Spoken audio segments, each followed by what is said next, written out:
Hello. Oh, that's weird. No idea why the microphone wasn't working at first.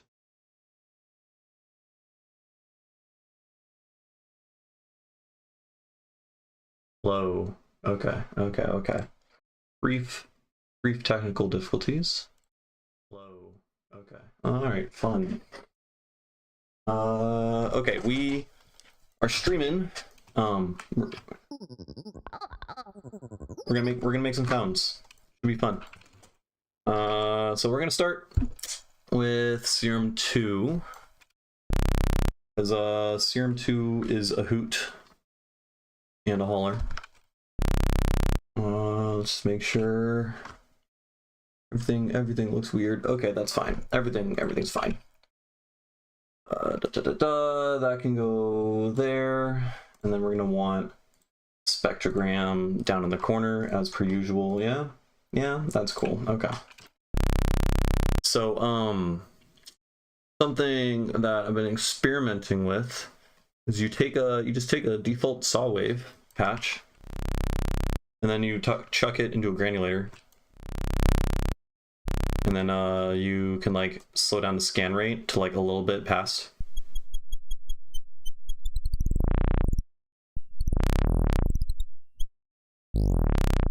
Right, you get some weird like textures immediately. So if we set this to forward loop, and then let's set this to like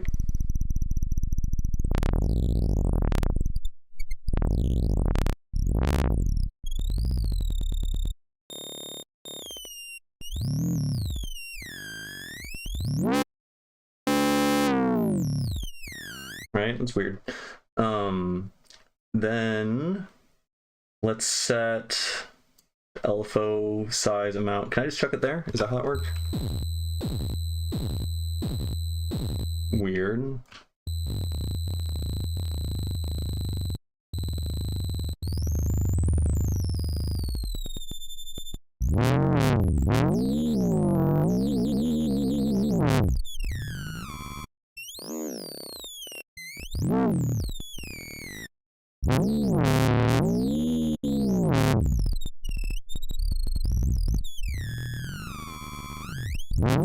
Okay, then let's set, I can't control that clearly from there. Loop start and end just both automatically get mapped to the LFO.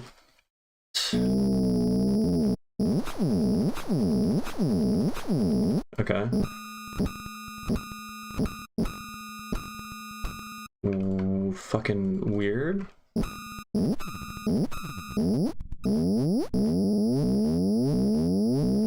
Okay, and then sample and hold.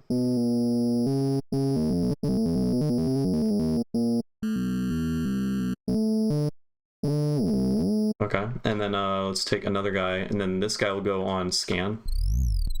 And then this guy also sample and hold. Like that. The spectrogram almost looks like a flanger, but then there's no bottom end. Yeah, it's weird. I think it's a result of we're granulating something. We're granulating a saw wave, right? I just played a C0 saw wave and then chucked it back into itself with a granulator, and then we're scanning through it at a slower rate, which is going to change the frequency.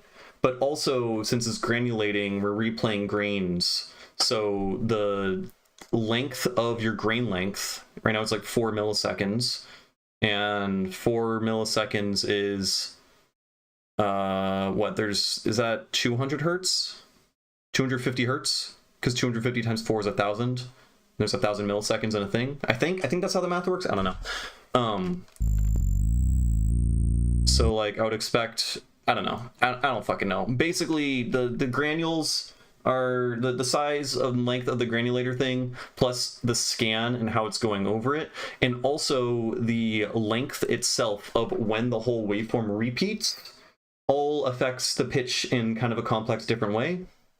And none of them are tuned together, so it starts sounding like kind of inharmonic. So the thing that inspired me to make this was I was chatting with some people in my Discord, and they're like a bunch of like physical modeling like nerd gurus, and they made like a really, really realistic baby cry sound, and part of the sound of a baby crying was doing this kind of technique for the original timbre.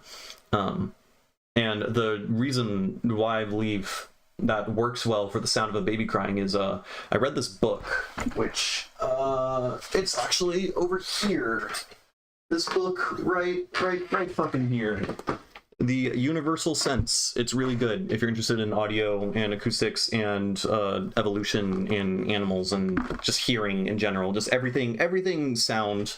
It's a good fucking book. And it talks about why baby cries are so like annoying, right? And it's like everyone knows, yeah, they scream at like 2 kilohertz, which like hurts, right? That's like the most painful frequency. But also there's way more than that. It's that the timbre and texture itself, if you zoom in real close, it becomes noisy. It's inconsistent. There's a lack of structure in the timbre itself. There's basically just like noise to it. And by, you know, having this like complex like granulated process where you have all these different things playing against the thing, it starts to sound it starts to have that kind of grating, painful texture. And that same texture is also like when you scrape a nail against a chalkboard, it starts like skidding against the chalkboard in a noise-like way based on the texture of the chalkboard itself, right? And that's why it's so excruciatingly painful, as it like disrupts the pattern finding process in our brain where we want to you know, we're listening for stable waveforms and shit, and that it doesn't sound stable. And it's fucking weird. And then another thing about babies crying is that they're like constantly also changing the sounds that they're making. So I was reading this book, actually. It was talking about babies crying, and I was on a plane, and I was sitting next to 3 babies crying at the same time. There's like one in front of me, behind me, to the left of me, and it was torture. But it was really cool because I got to like actually pay attention to the sound of the babies crying, and like, man, they make so many fucking different sounds. Like they're like screaming at one point, and then they're like blubbering, and then coughing, and then like burping, and then screaming again, and then like they're just like switching between so many different sounds, like hyperventilating and all this shit. And like if you try to pay attention to it, it's so complex and is moving from one moment to another to another to another.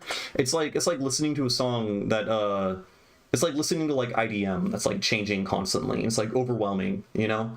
Like it does the same kind of thing. And then it's not only that, but also the textures are super grating and inharmonic due to that like roughness and inconsistency or whatever that was talking about. And then also it's at painful frequencies. So it just sucks all around. And we're just like evolutionarily hardwired to hate that sound, which is super interesting. Anyways, I'm trying to make baby sounds, which I haven't been able to figure out and nail at all, but you know, we'll make some cool sounds in the process. I mean, okay, at the end of the day, that's all I do too. But I'm inspired by people who think a little bit more about their process.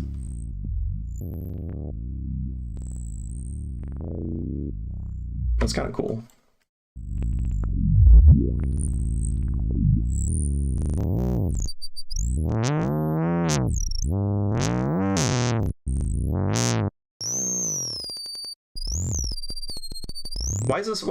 What's making those frequencies, and why are they stuck there? What happened to my spectrogram? Why did you just disappear? Don't stop doing that, bro. What?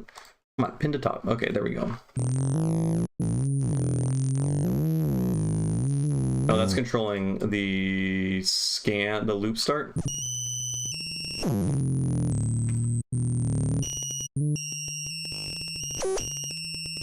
The fuck? And then this guy, LFO2, scan rate. Oh. What the fuck?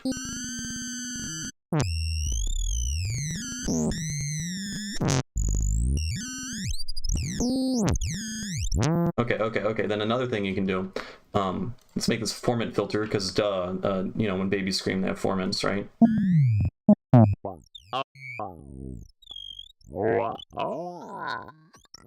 Babies have really high formants,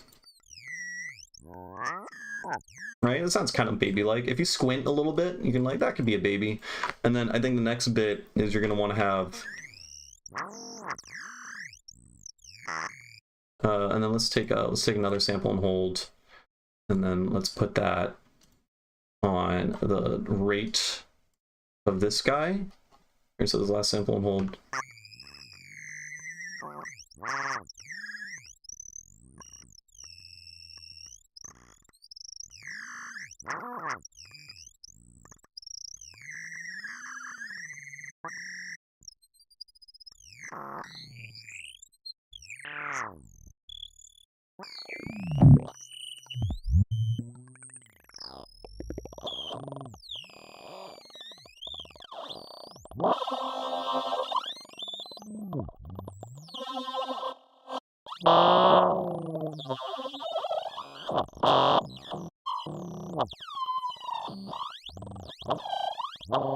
Okay, okay. Then let's slow it down a lot.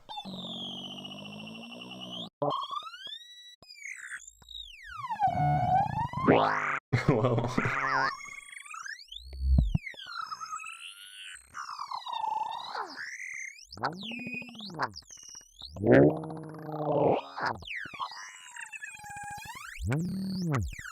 And then let's, I don't know, let's also take one guy and then put it against the mix amount, and then this guy can also go really fast.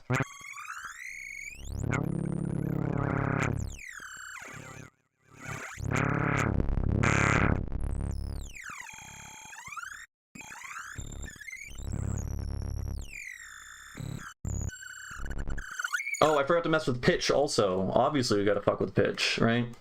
So let's just sample and hold again. Just make it smooth and then put you on coarse pitch.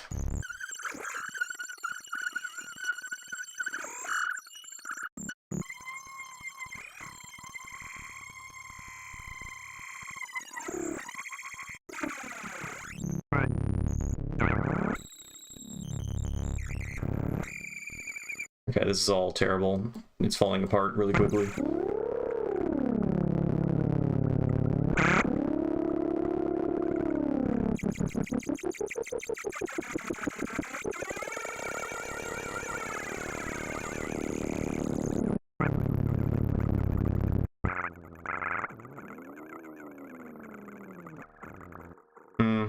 Okay, I broke it.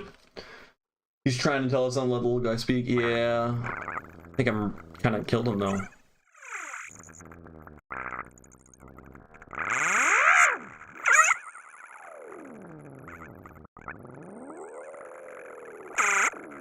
You can also just like take an arpeggiator and then get a spell book. Yeah, and then spell book. We'll just put the spell book on this. And then let's put attack, mod source, no discrete.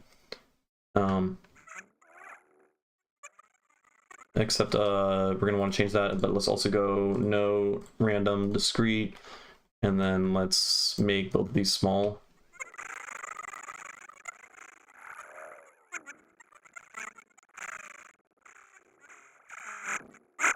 Okay, this all sucks.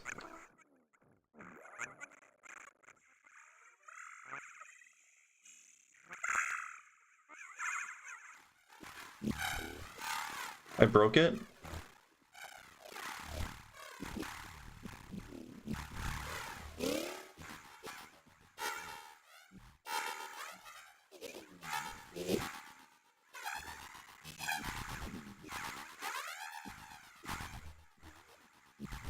Oh.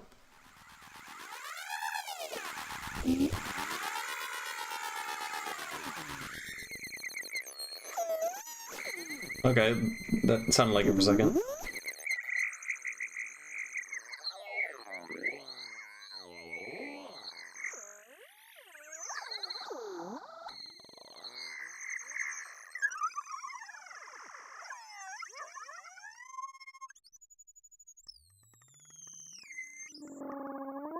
Oh. Kinda. Yeah. Because I did see, I'm stealing notes from the people that made the actual baby call sound. You can see it in the Discord, in like the general chat. There's a video of the patch, and they're like modulating. I don't fucking know. I don't fully understand all of it, but they're doing some like crazy physical modeling thing where they have like they're doing something where they're like modulating the y-axis parameters of LFOs using other LFOs, and then like attaching that somehow, like modeling how like bowstrings and shit work, or like, you know, how like the vocal tract works, which I don't understand how the fuck.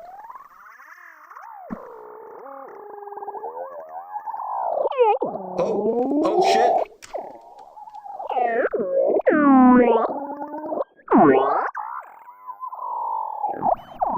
So we just got like a fuck ton of like, you know, random modulation going, and every once in a while, you know, it could like pass.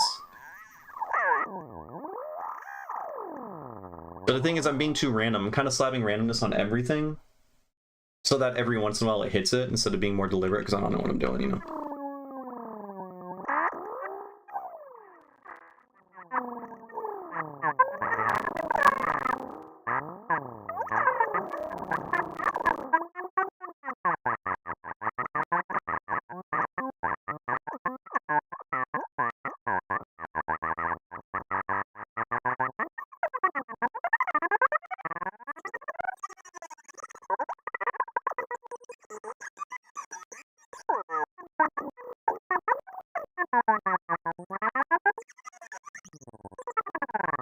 It's like, there's catechal sounds there. Again, it's not quite a baby. Like, I'm telling you, the thing they made, it's like 1-to-1 a fucking baby, but...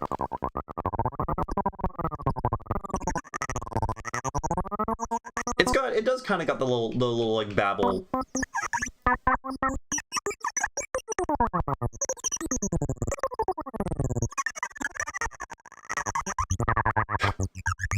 Yeah, I mean, it just sounds pretty cool.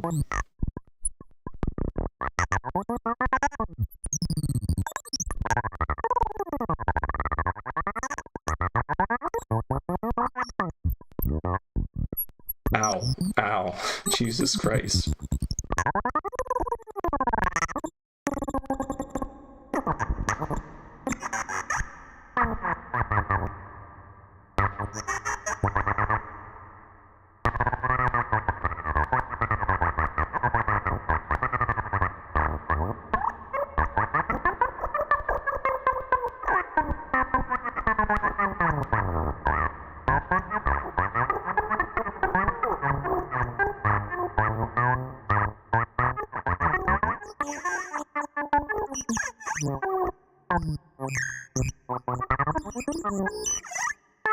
I wish there was this was smooth interpolation between 0 and like 6 milliseconds. I don't think it is. Maybe if I put an LFO instead of right, 0, let's do 0 to 6.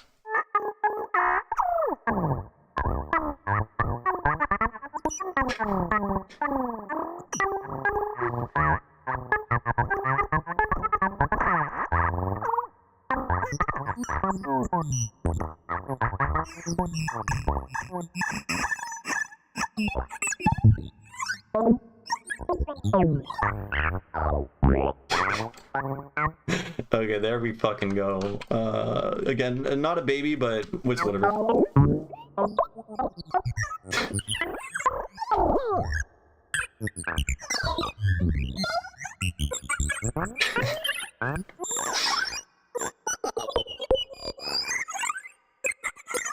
Do you all make funny faces when you're doing sound design? Because like whenever I look back on the streams, I'm just like, I don't know, my face is just doing the craziest shit, and now I'm like catching myself. I'm like something I'm not even conscious of at all is I'll move my jaw in like weird fucking ways when I'm like designing shit.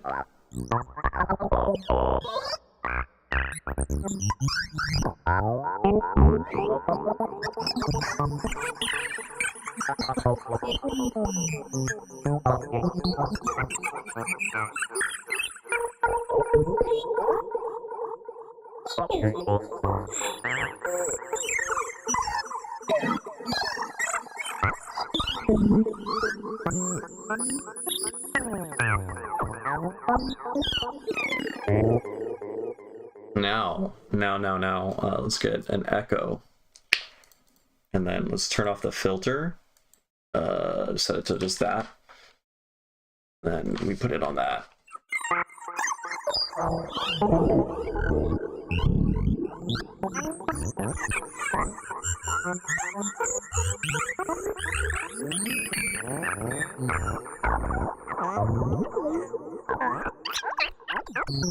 Holy shit.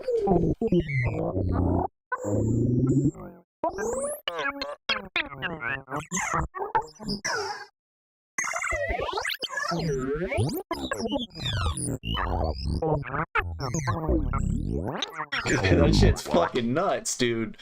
Oh man, I do forget how fucking cool it sounds to do to like make a squelch with, like, you know, pitch shifting and formant shifting and stuff, and then after the fact then do pitch shifting afterwards with a delay.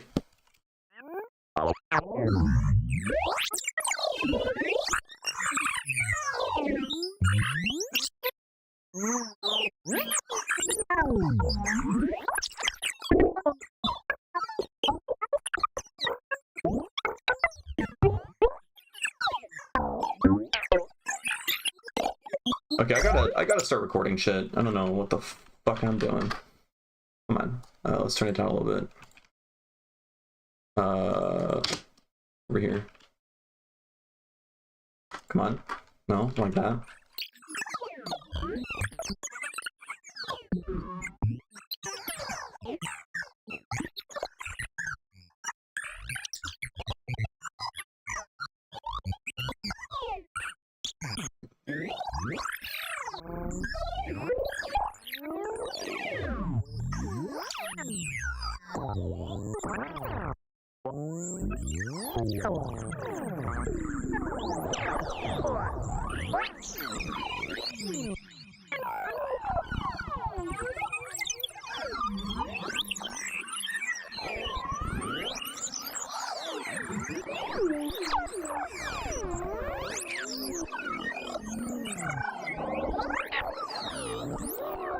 Oh my god, I didn't have the dry wet at 100%. I'm so stupid.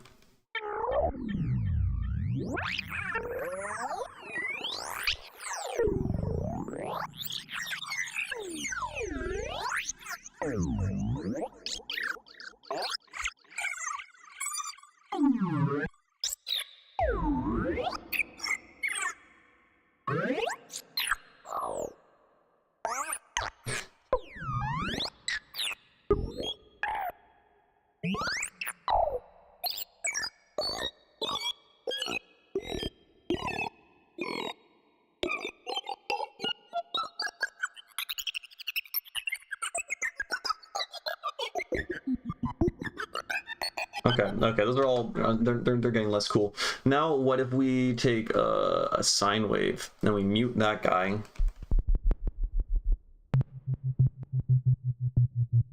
Right? And then this sine wave, we FM from A. It doesn't really...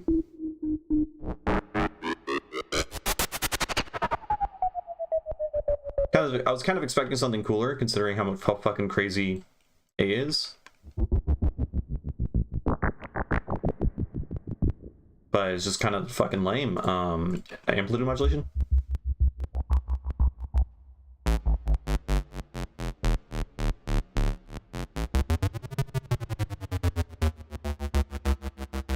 It sounds, well, not at all like I would expect.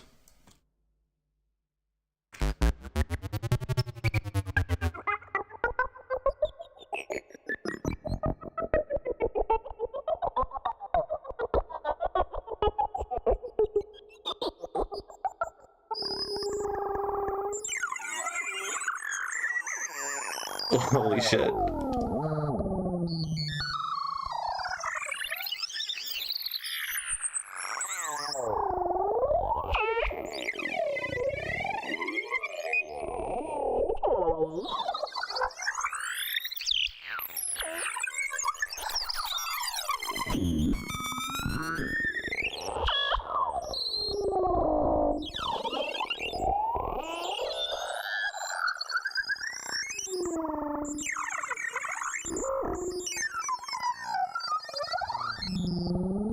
Pretty cool.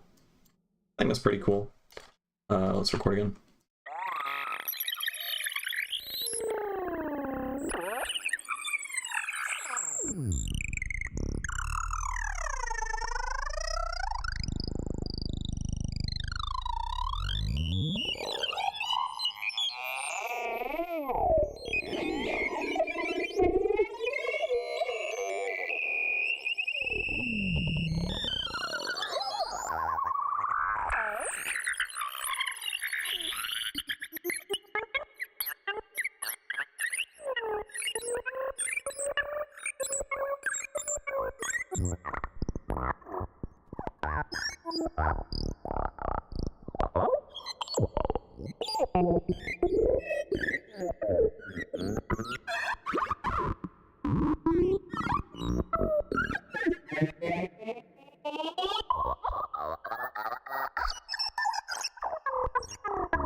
Okay, none of them are really that cool anymore.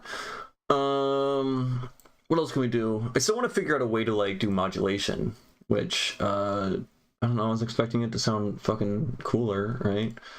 What else can we try? For some reason, amplitude modulation, ring modulation, it all sounds like shit. Is it because this is like a granular thing? Does it behave? No, because I still have the option of amplitude modulating from it, so you'd expect it to be a thing. Hey, what's up, Cyrus?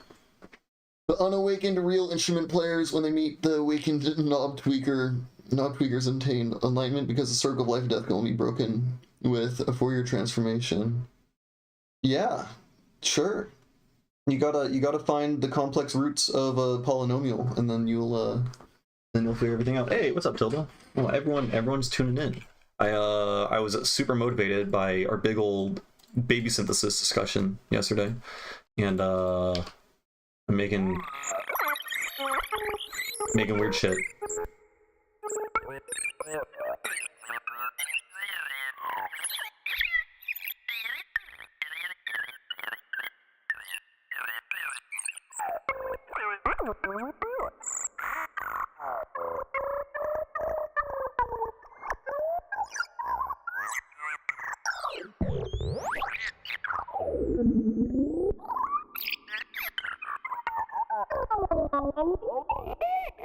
But this is what children sound like.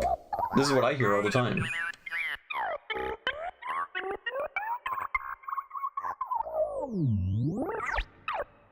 You never heard a baby do that?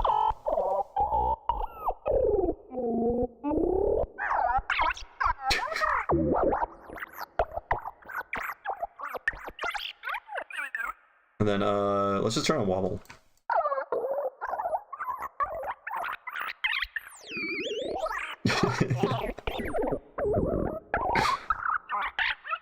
I swear, wobble is just the funny knob. It's just it's just the funny knob. It's like make it sound funny.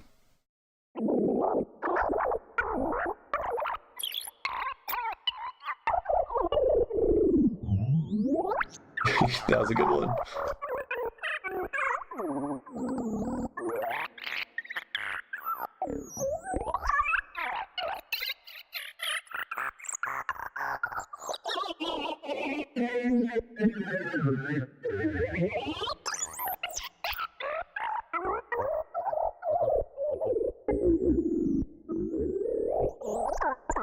Ooh, that was a baby. I heard a baby there. We got one.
Crazy, dude.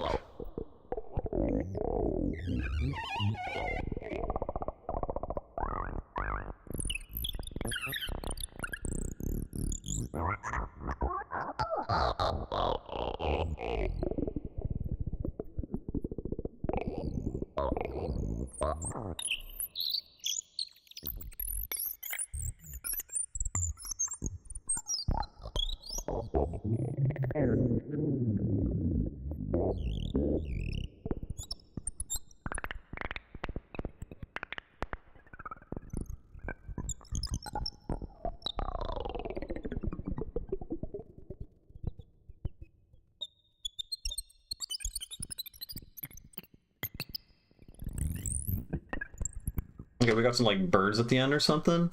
I don't know. Or my brain's hurting. I do have the mud pie recording. Thank God. I tend to not be doing that. This is the second time to mention Luigi's Mansion. Luigi's Mansion has come up many times. Probably from you, and then you planting the seed of Luigi's Mansion in my head whenever I make a song that sounds kind of like Luigi's Mansion. Because I've made a few that sound like EGAD's theme, for sure.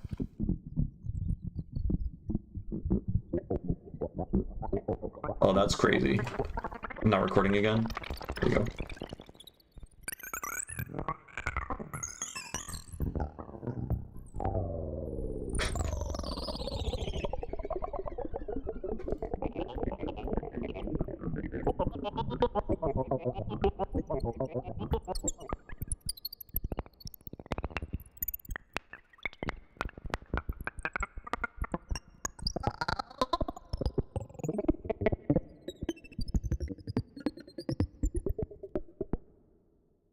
Why is it all burping sounds now?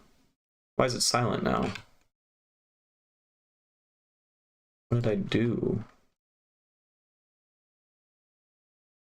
Did I break it? Where's the sound? There we go.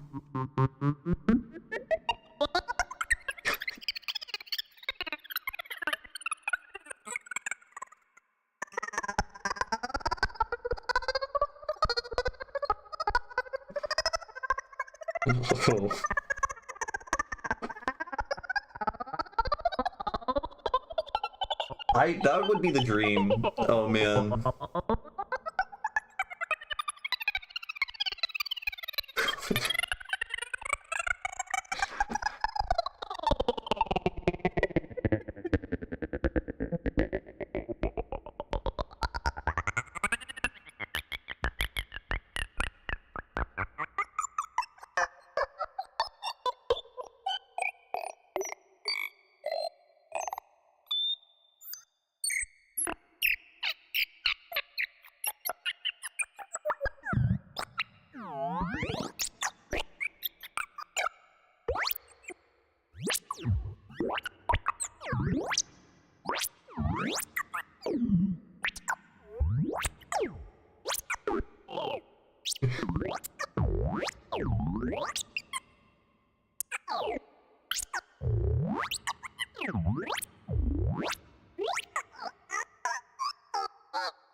The fuck, dude?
Alright, my brain fucking hurts. Okay.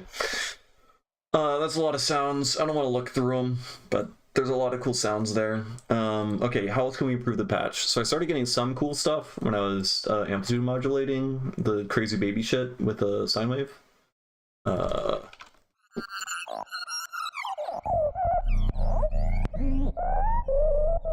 haven't even tried like doing effects. What would even be cool here? I mean, distortion.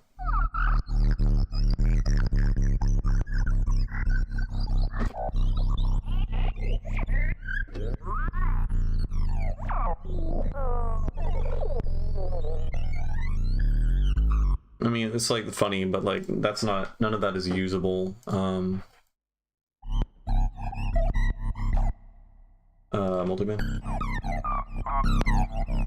Okay, let's change you to... Oh, we can't. Oh, we can! Oh my god. Oh my god. Oh my god. I didn't even consider doing this.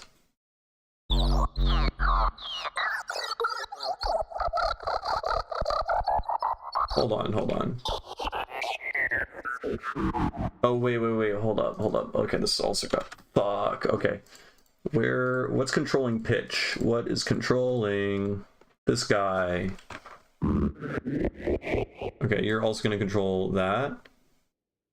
Y'all both need to be the same. Let's do 2020. Yeah, 2020. Come on.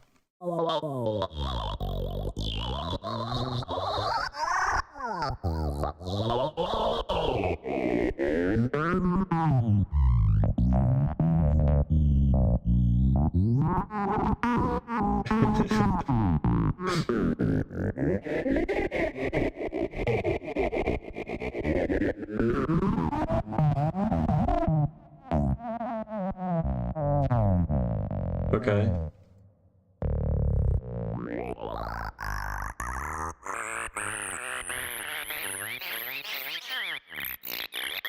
I'm not recording. Shit.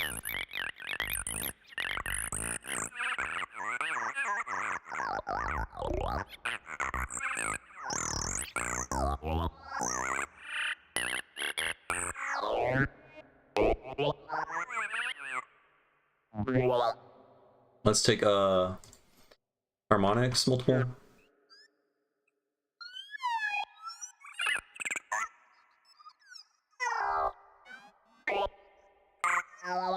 Let's take another. Let's just note on random discrete to the harmonics.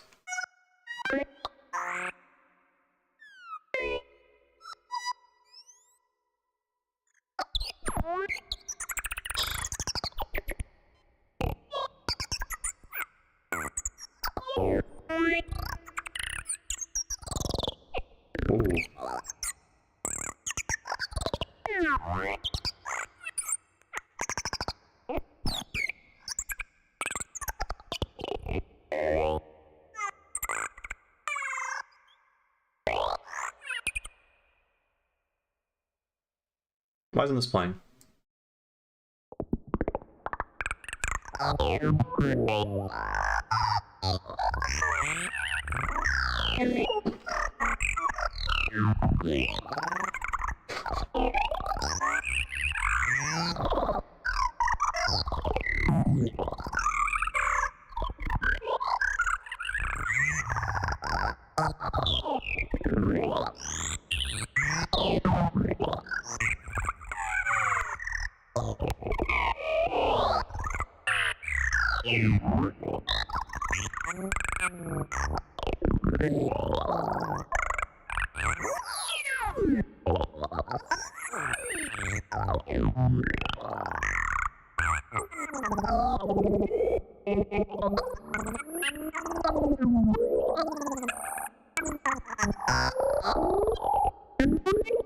Oh, I accidentally changed this. Oh, I just Command Z.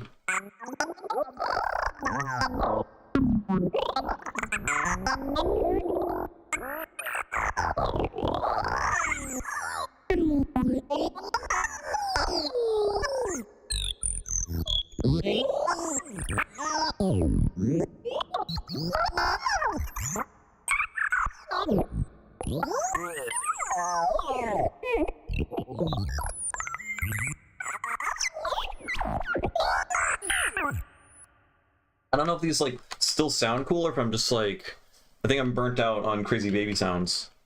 I've heard so many of them now. Okay, are these not?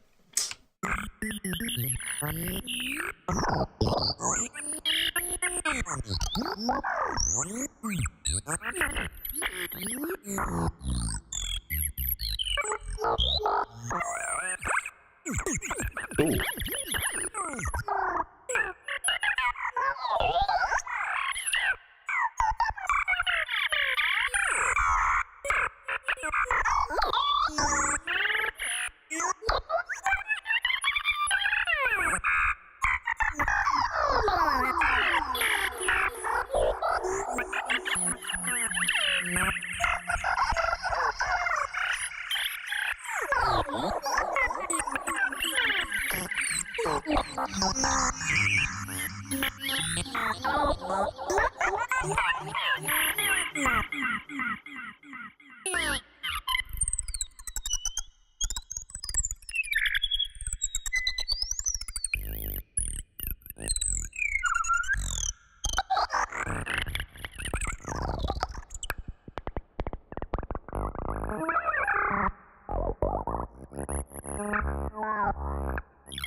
Okay, alright,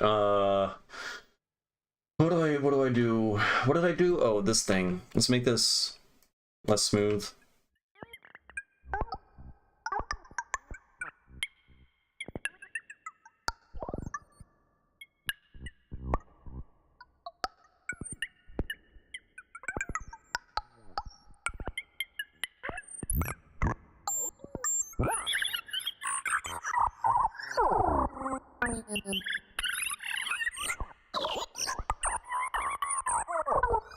Let's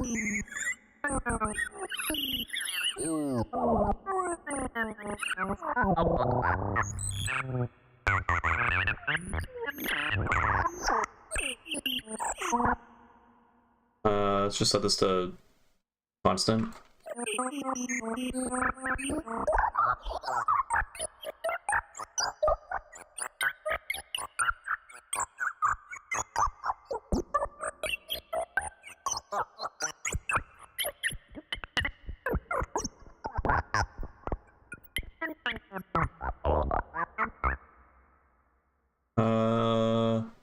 Just set this back to sample hold. How do I make this go plus minus again? I have to do it over here. Where... I want you to do plus minus. How do that? Oh, I guess I could just set it down a little bit and then double the length.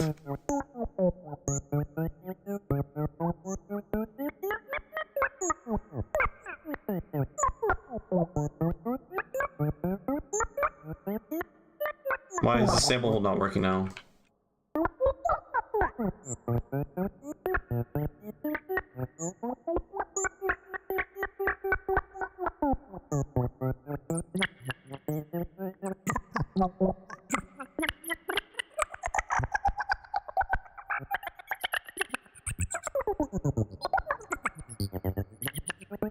I don't know. Okay, I think I'm tired of making fucking baby sounds.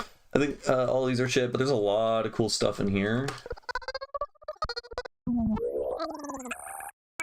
But also, like, literally all of these, we could probably just, like, stretch all these out.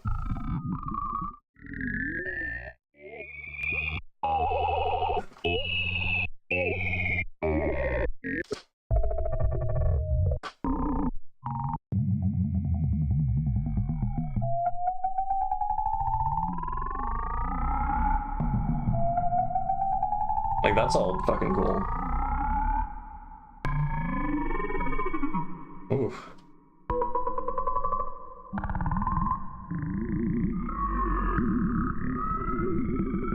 That's fucking crazy.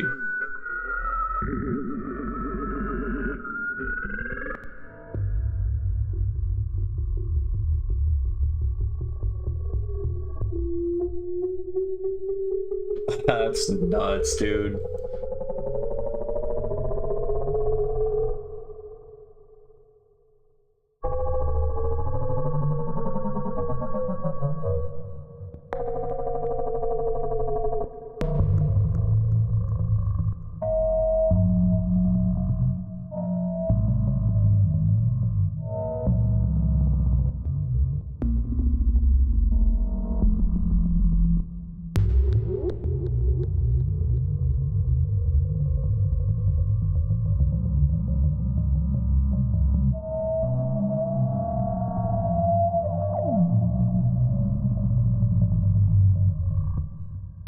And also, we can also make it...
That's nuts, dude.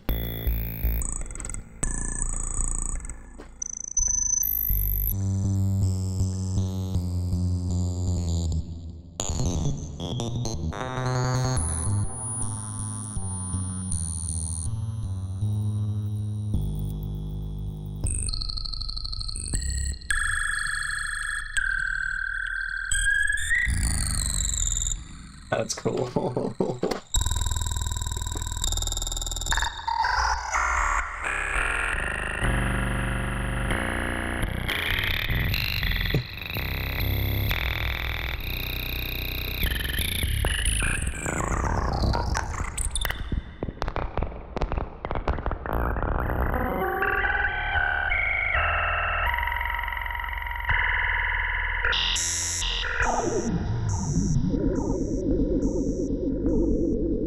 Bro. Rain on the board. Hey, what's up? Your name is different. I don't remember what your old username was, but I recognize you because you would say rain on board every time. I like Pluto AI. That's a good name.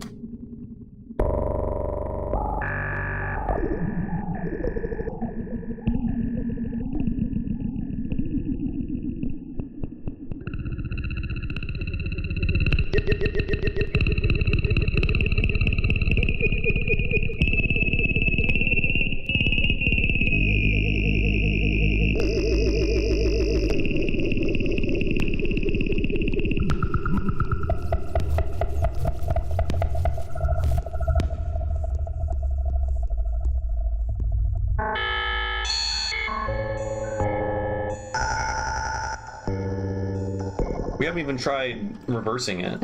Oh my god. Like that's just fucking crazy. What if we saturate it too? Might be too much.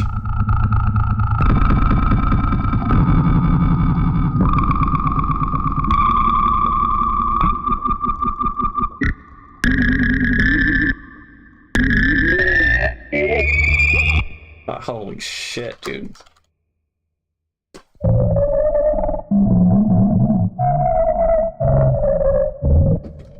I can't believe you've watched me for how many streams now and you haven't got the spellbook. It's like all I do. Fucking nuts, dude. Insane. Okay, let's just start saving sounds. Yeah? Let's be productive and save sounds. Let's duplicate all of this just so we have the same effects. And then we cut that. What did I do? This guy? Like, that guy's sick.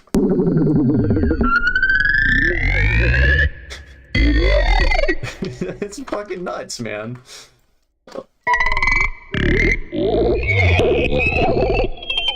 Ow. Okay.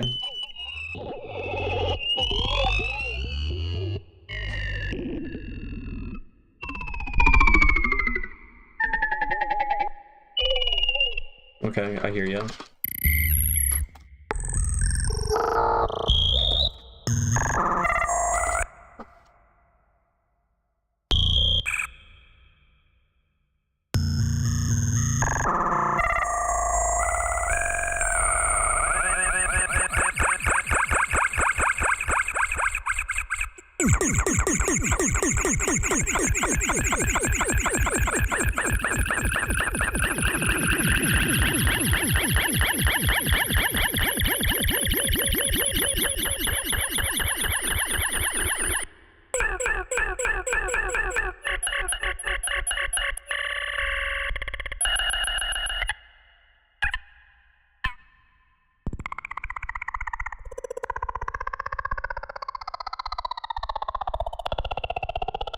I mean, they're all cool sounds, man.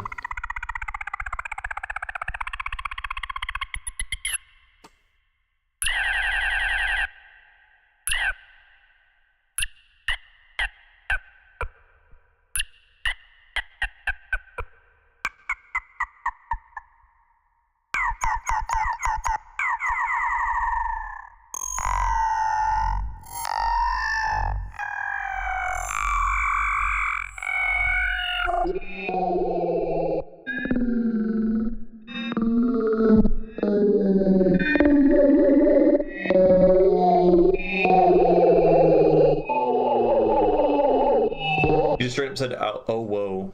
Ow wow wow wow. Can't.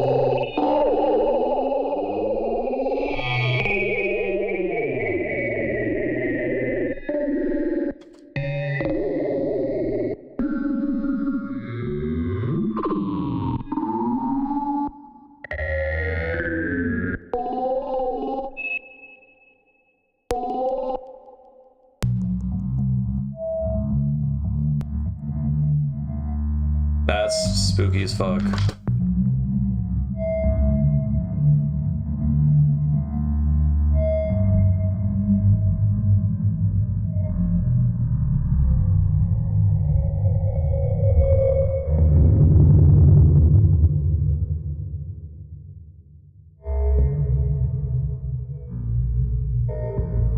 I mean, I guess that's impossible to say because, like,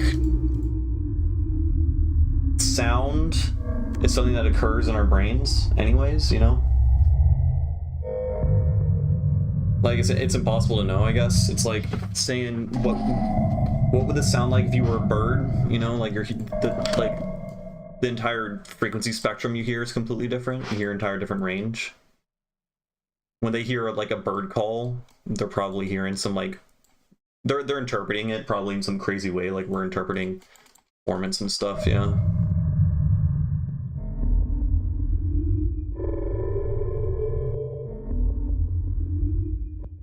That's spooky as fuck too. They're just all so cool.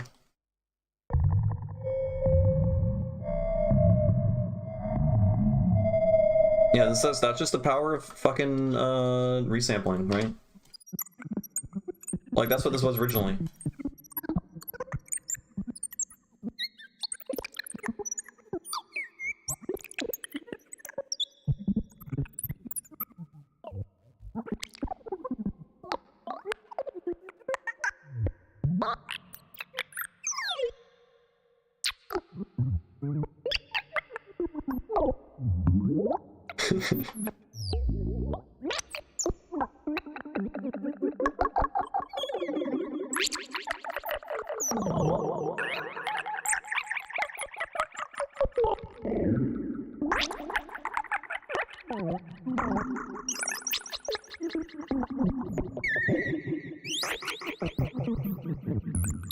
I should probably record these out too.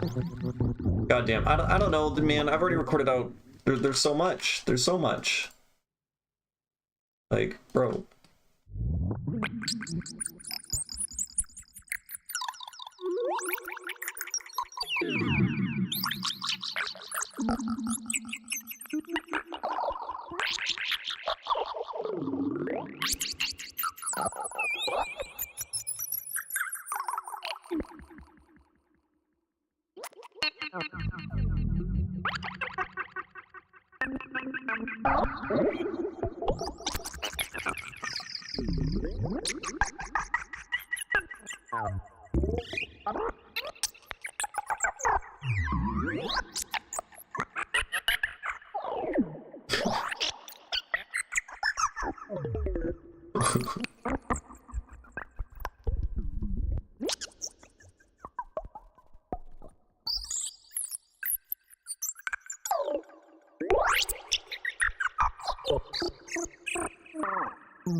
Okay, man, I don't know.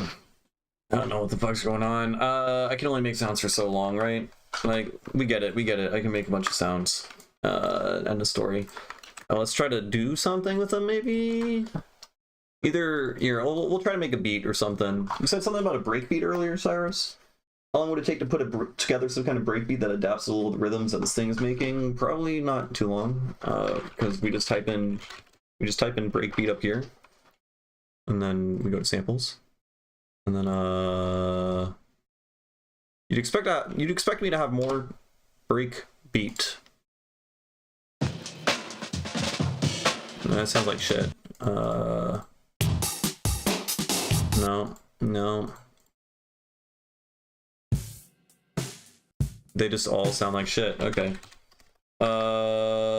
drum and bass, D&B sample packs. Holy shit. I didn't even know I had all these. Let's just steal. Fuck it. We can just take a dude here. Right. And then this is gonna be like 87.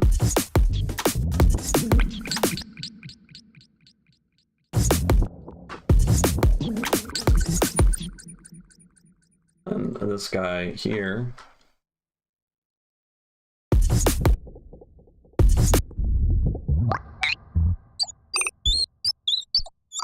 I don't know.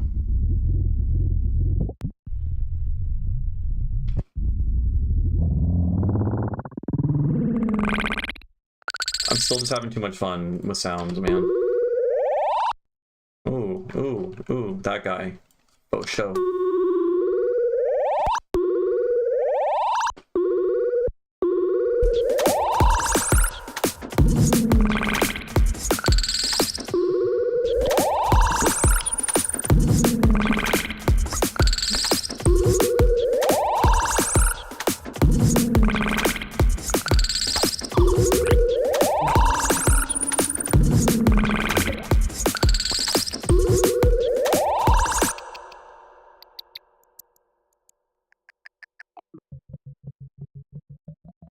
And then let's saturate this guy. Let's change this to that.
Okay, I already hate it. Let's just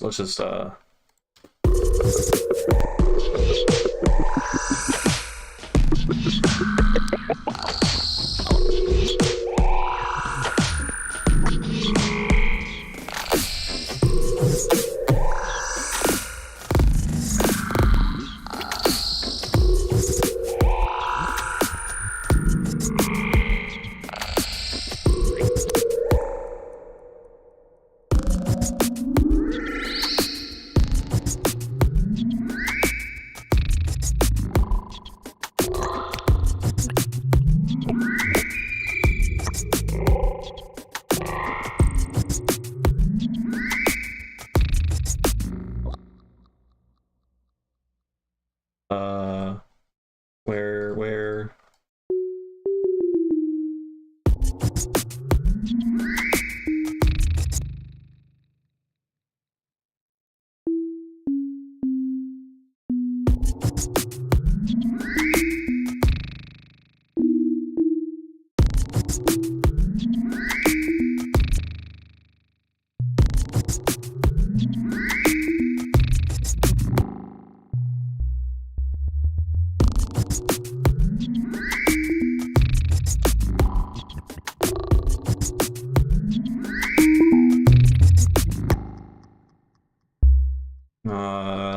let's just make this Waiwakirian. Is that I have no idea. B major, B minor, B. I think we're in B minor? Question mark. We are not. We are most definitely not. Whatever, man.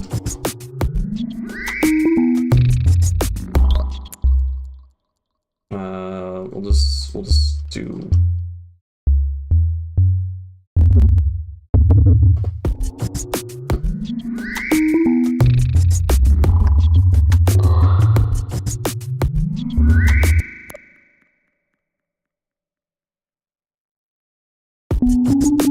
Hey,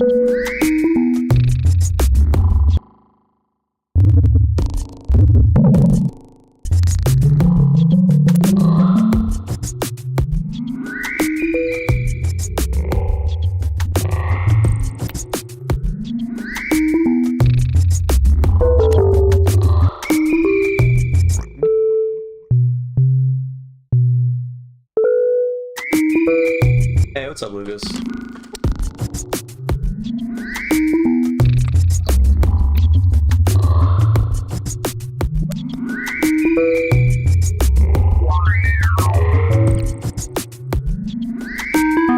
Okay, this kind of shit. We need maybe we do that. No. I think that bit's fine. We'll have that. We'll duplicate this wavetable, and then we'll delete that, and we'll delete that, and then we'll do that, and then we'll do that. This guy.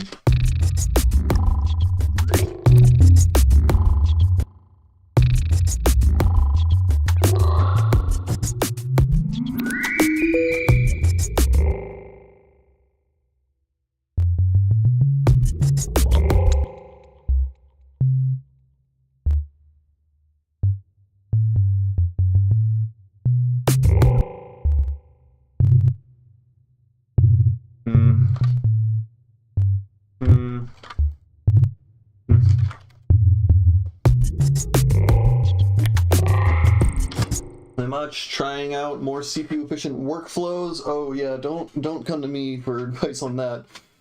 Trying to get the crazy sound to bounce faster in the project. Usually I'm hesitant because I want to automate synth parameters. Yeah, I feel that. Yeah, I don't have advice for you there. I really don't. But committing and bouncing it out and freezing it will usually, I think, probably be a net benefit. Like, you'll probably accomplish more than you will end up sabotaging yourself. Like, it's probably not going to happen nearly as often as you think, where you'd want to go back and like change it, you know, if you like commit. And the benefits from doing that in terms of like saving CPU and also just getting shit done faster is probably better.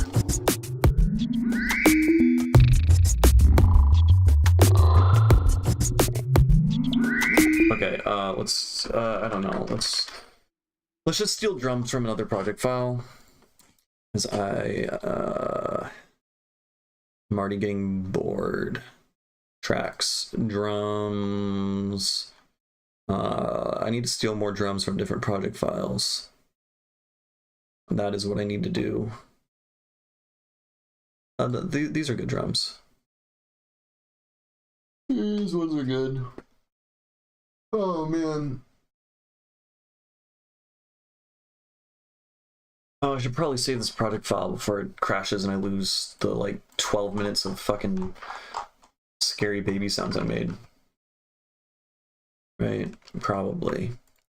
You know what? Yeah, let's just save these guys here.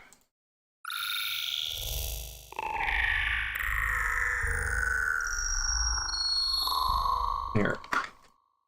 New audio track. I'm gonna take. Oh boy. Fuck, man. Why? It's 30 minutes of sounds. I can't save all of this. I'm not gonna, like, if I save all of it, I'm not gonna dig through all of it, you know?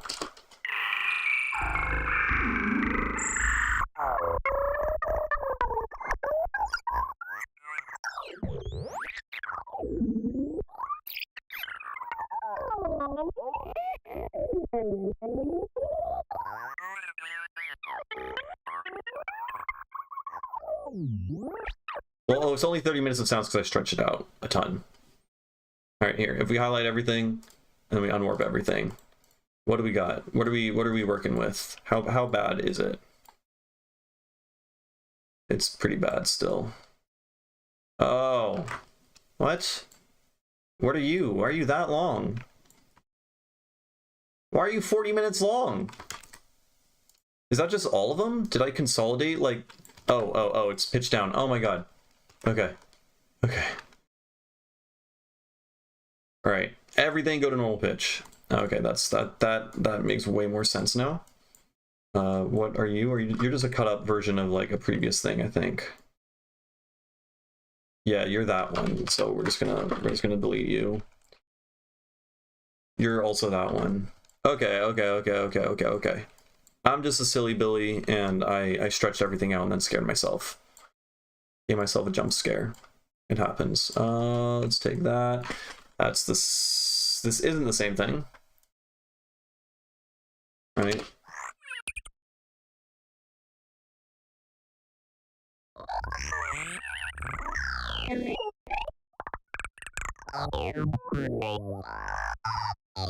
Here, oh fuck! I just knocked over my fucking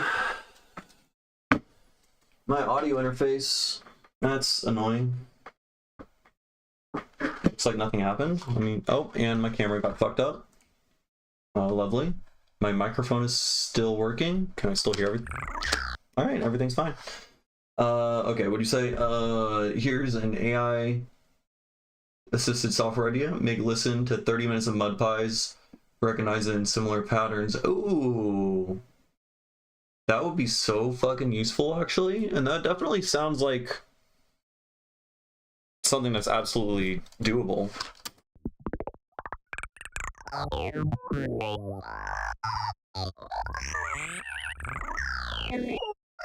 The concatenator? Yeah, the concatenator, I mean, the concatenator matches like frequency spectrum stuff, right? It's like, okay, here's a sound that sounds like this. Let's take from this massive bank of samples things that have similar spectra and then like chop in a little thing. I'm pretty sure that's what it's doing. I wonder if you like chopped a 30-minute clip in quarter chunks and change that, save that to your super stamper. Yeah, I see what you're saying. Yeah, no, that would be massive. That would be super cool. And it would be very easy to train that, right? Like you would just straight up make like you just shuffle like a fuck ton of samples together with a bunch of other stuff. And then the output, you just need to train it so that it separates everything that you shuffled up. Really makes sense.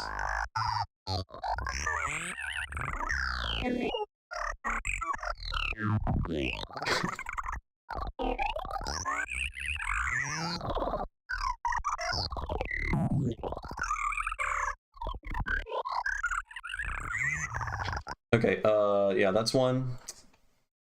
What are you? Are you the same thing again? This is what I was doing. This is the same. Yeah, that's the same fucking thing. Cool. And then this is a different guy.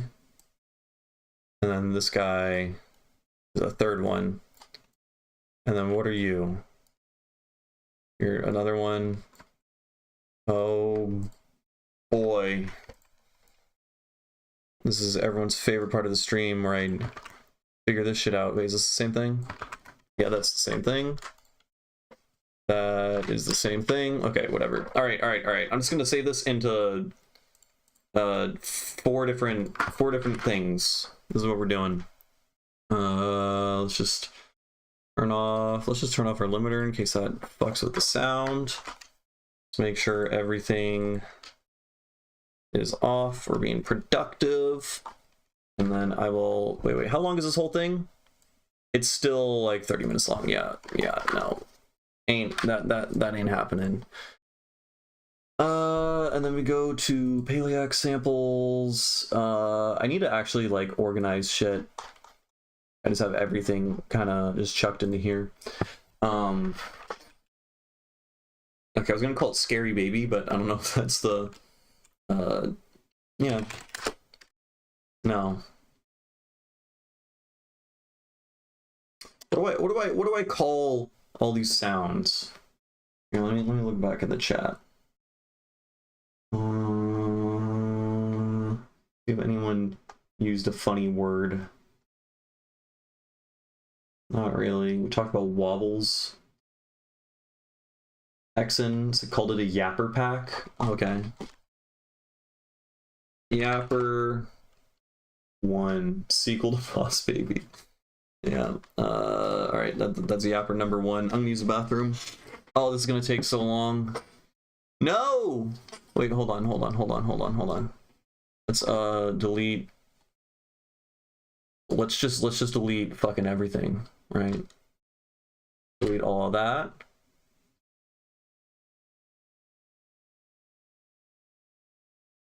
And then we can delete all that too, honestly.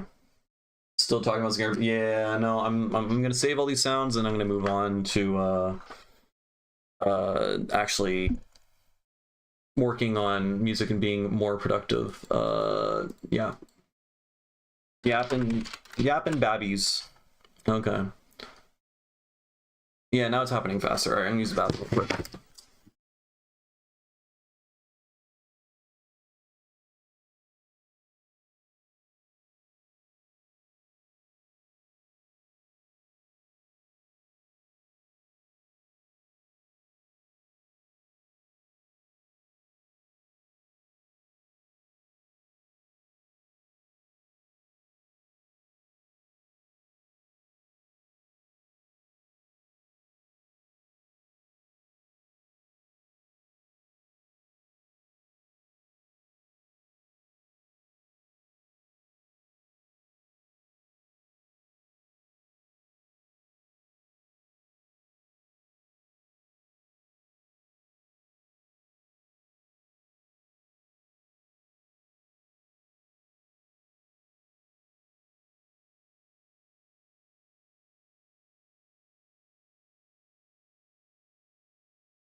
Alright. I am back. Making experimental bleeps exclusively now. Oh, instead of being productive, yeah. Yeah. It's the problems, because making bleeps is fun, and then the rest isn't. But the rest also like makes you feel more accomplished in life and in all of your endeavors. It's like, what do I do? You know? Is kind of a catch-22. Melodies and harmony are literally a psyop to force arbitrary cultural ideals onto us. For yourselves, yeah. Start making microtonal music. Join the fucking the rebellion. It's the way. Though you can argue that making microtonal music, you're still working within constrained systems, but then you just get to invent the systems, you know? It's the way. And then okay, this, yeah, we're just gonna it's better to have them separated. Yep, and Babby's 3.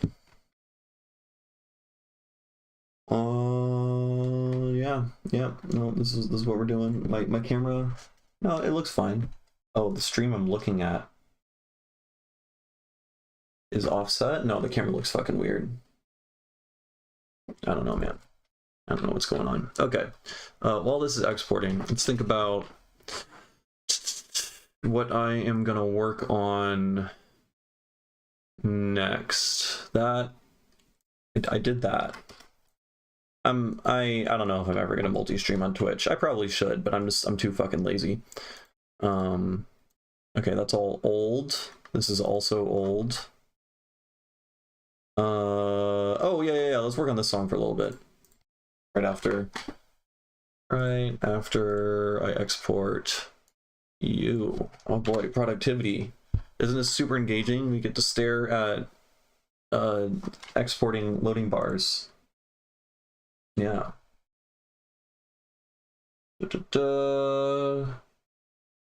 Yeah, I think I read the whole entire chat. Oh damn, I'm on the spot. See, this is why I hate exporting things, especially while streaming. I'm like, oh fuck.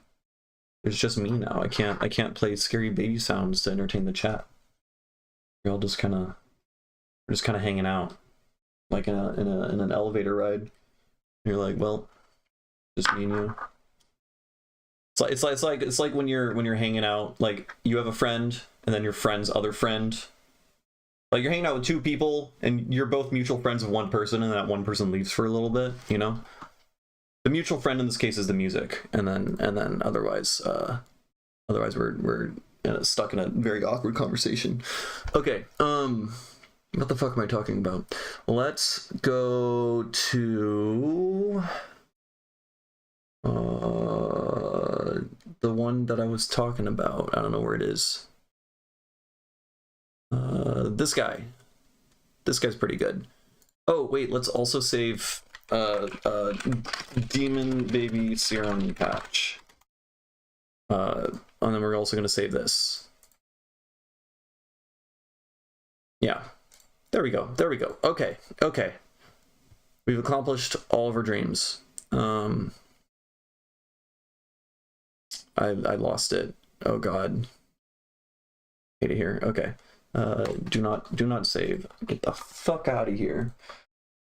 Alright.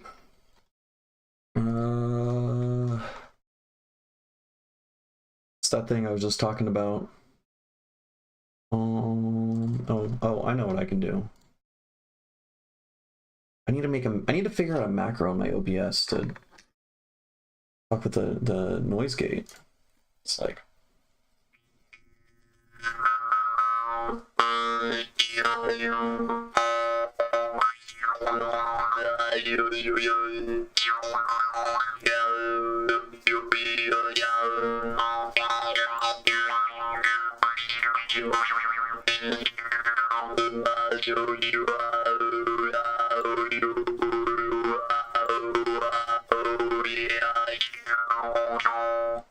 it's just like I feel like I'm just listening to the same sounds I just made because it's literally just forming filters on synthesizer. It's like the same damn thing.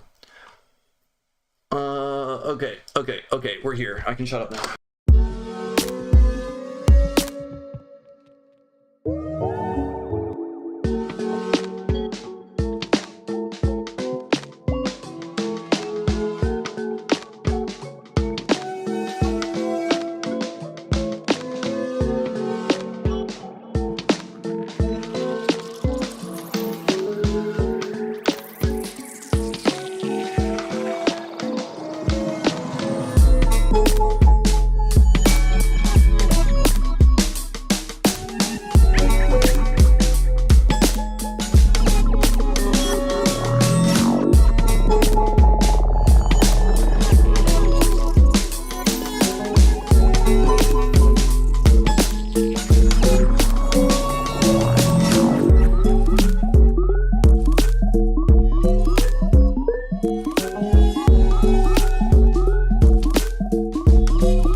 I'm kind of curious now. Oh, this isn't gonna work because it's swung.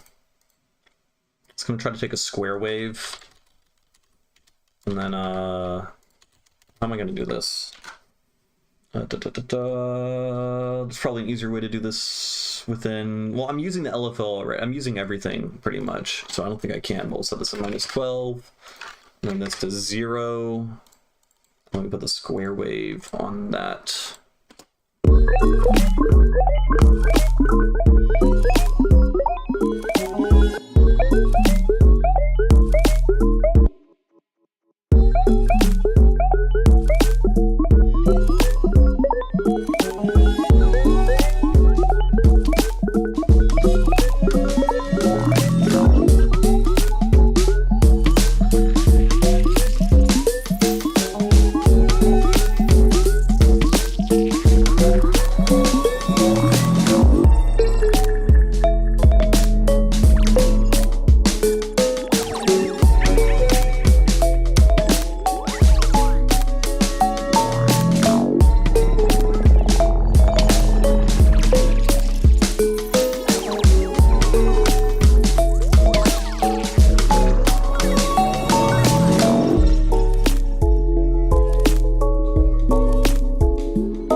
remember the lead patch I helped craft from the forest track with FM into multiple EQ bells? Kind of formanty. FM to multiple EQ... Oh, like parallel bandpass filters on a... Okay, just like FM with parallel bandpass filters instead of... Oh, instead of bells I use... Wait, what are EQ bells? You created oh, I do remember what you're talking about now. Right, okay, yeah, because what is the name of that, actually? Where it's just a boost on a band? Is there a name for that particular filter? But I know exactly what you're talking about now. And very important is before the bandpass filters, use a comb filter and make it move slightly. Interesting. Yeah, that adds like more like kind of textural movement. It's literally just called a bell filter. Okay, I'm just stupid then. All right, ignore me. Okay.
I still need to figure out this section over here. Favorite break? The breakdown over here? Yeah, I fucking love it. It sounds so good. Yeah. And plot twist, the song's microtonal. Oh my god, it's in 23 notes per octave. Whoa, who could have seen that coming? Microtones are cool. I got them. Hook, line, and sinker. Okay, yeah, this section over here, big fan on the chords. Feels very sorrowful, very sad. Trying to like reincorporate that over here, I think.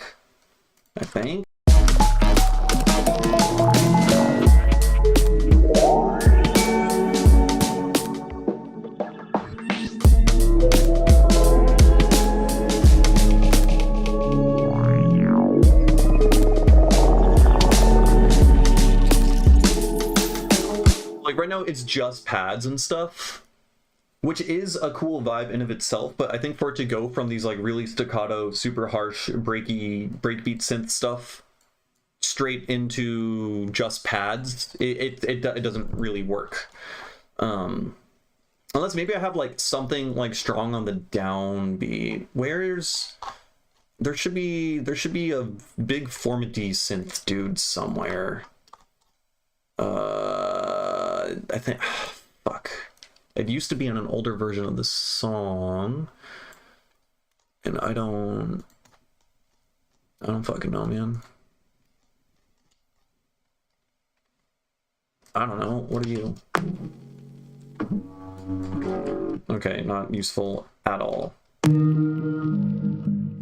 Wait, that could be it. What are you? No. Is it in the earlier version of the song? I think it...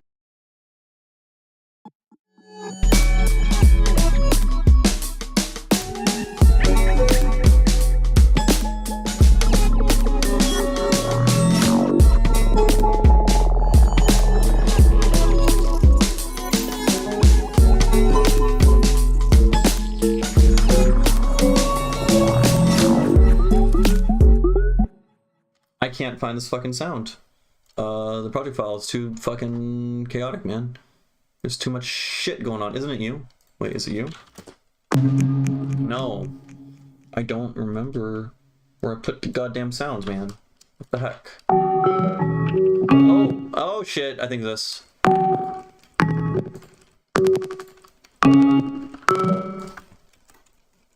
I think.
There's definitely potential here. It needs to be filled out and made better, but definitely like it doesn't not work, you know.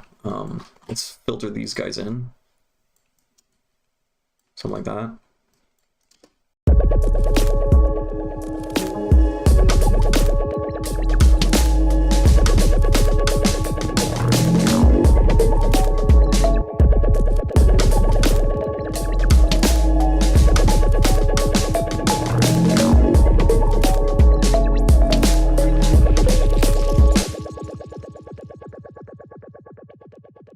I don't know, man.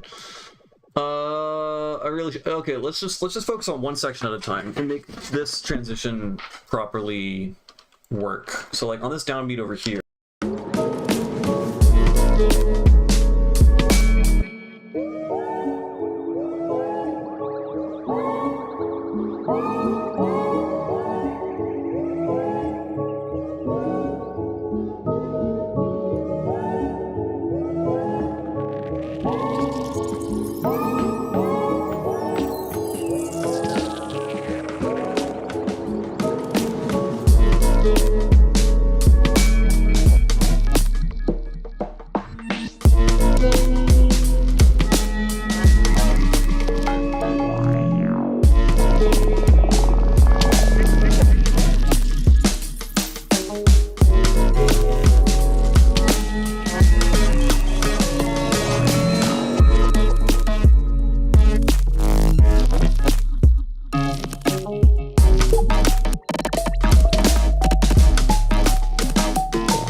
there too, for sure.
Sound.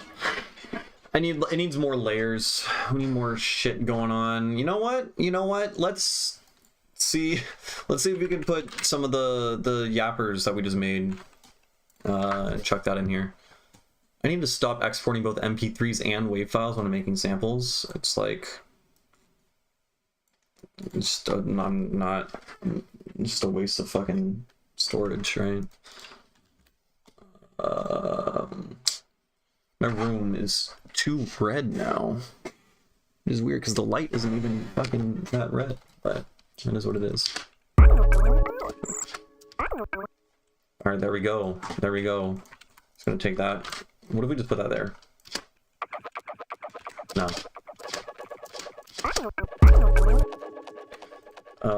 Yeah, that does sound like a baby. Just a little bit. Let's take that and put that there.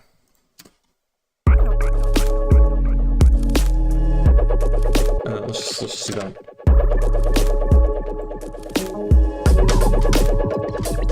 Let's put that guy there.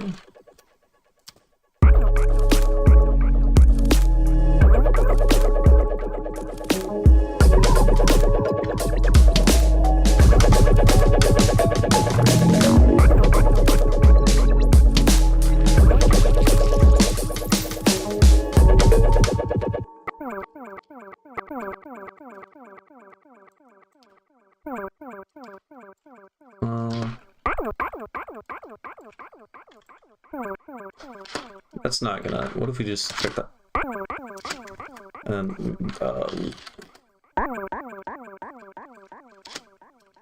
then lower all of it.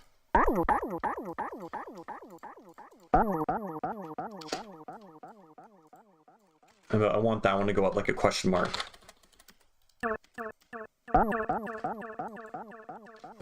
Maybe. Oh, we I have to actually curve the sample upwards.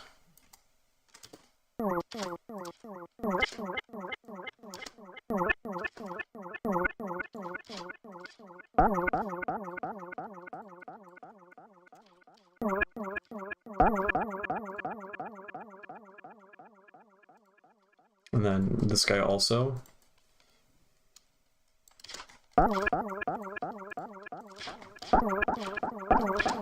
Whoa.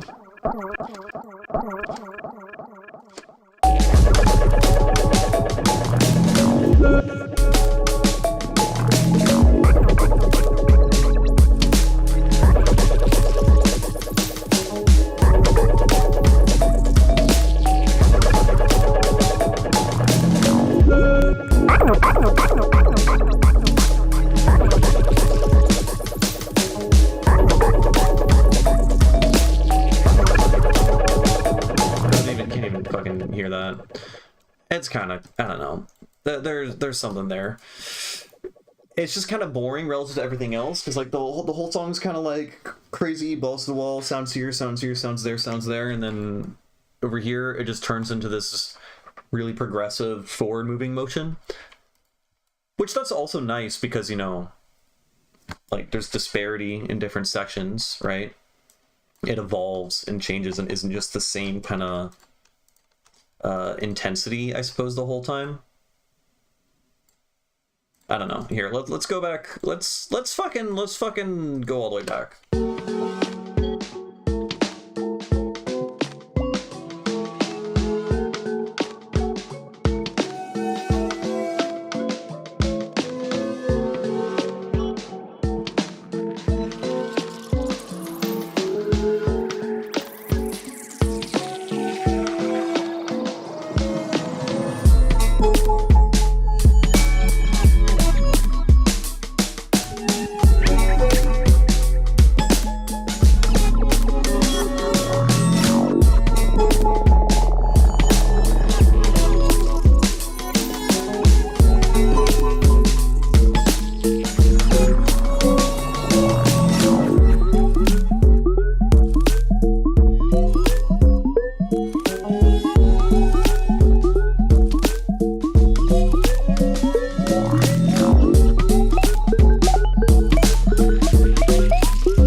are so many clicks in this section. I'll worry about the clicks later. That's for later me to worry about. Is it this guy?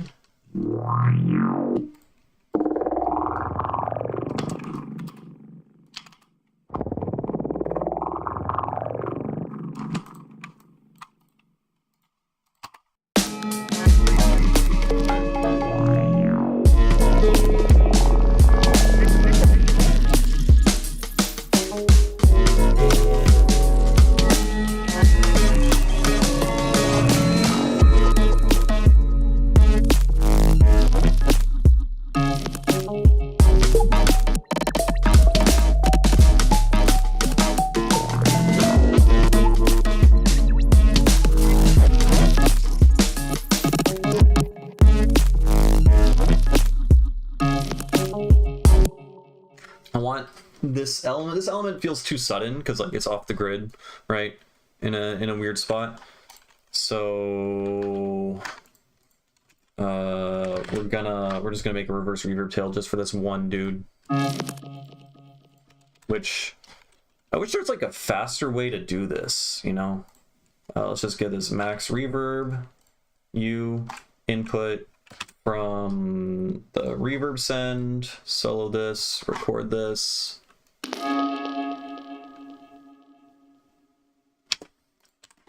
Right, and then we can delete that, and then new audio track for you, and then we put you there. See, beautiful. Too loud, but now it's not like stupid, you know? You know?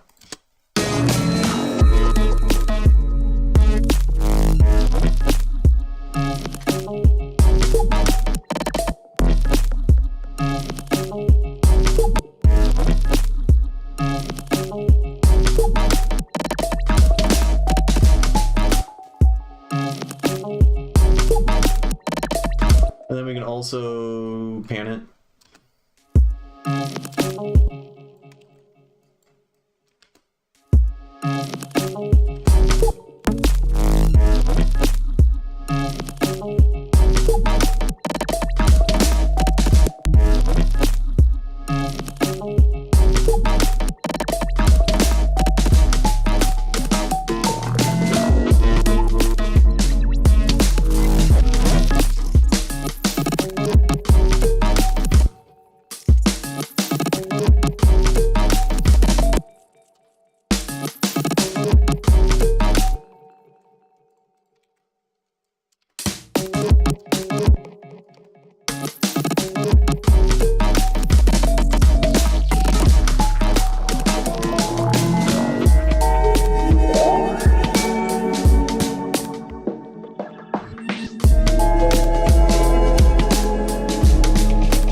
I forgot to put a fucking...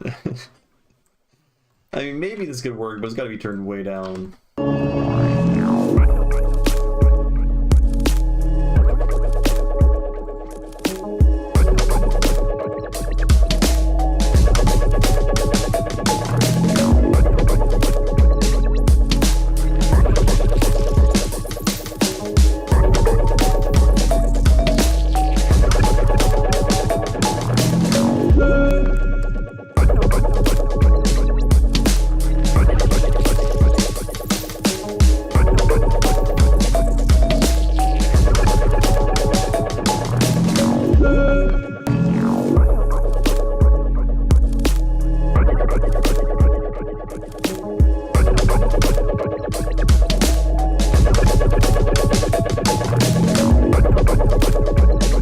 So fucking loud right there.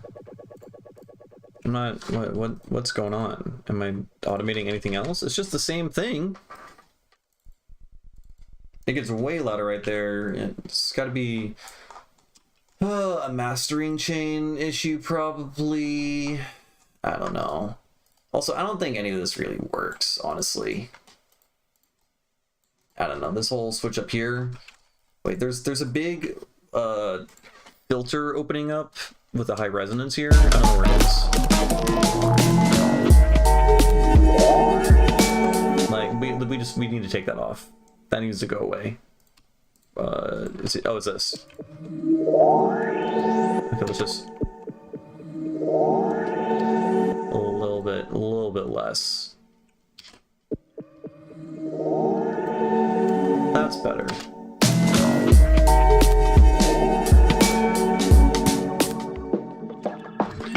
What if, hear me out, what if we use a height filter? Will that sound good on this? Maybe. There's some high-end information, so and that plus, like, it already kind of sounds like it's going up, so that plus the auto filter opening up. Maybe.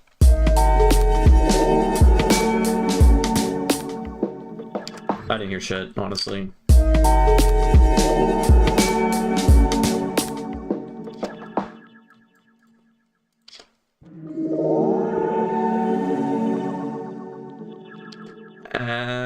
Let's try without it.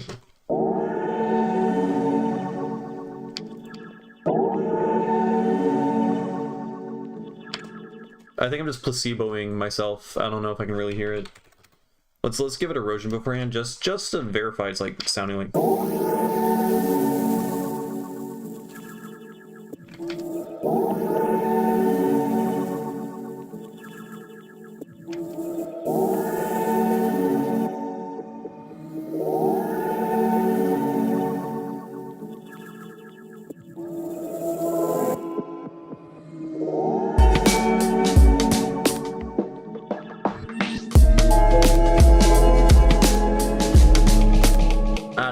I don't know. I think I can tell that there's an effect, but it's subtle. It's not really doing much. TBH. Let me boost it.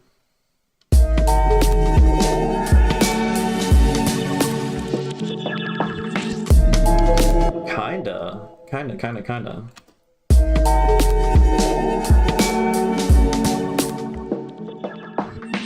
No, he does actually sound good on it. Who would have thought?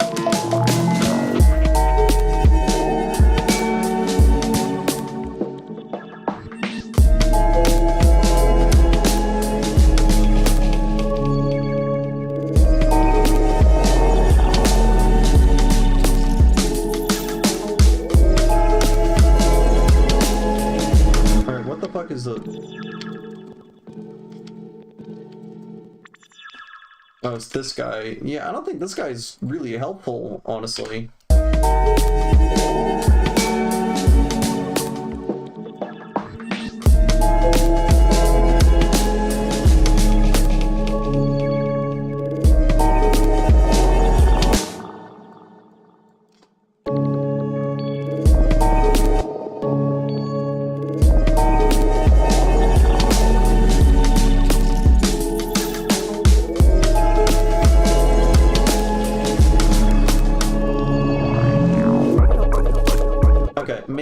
Maybe something. Maybe there's something there.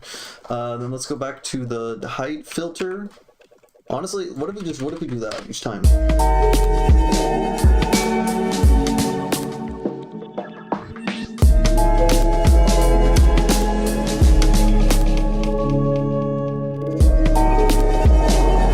It was off the whole time.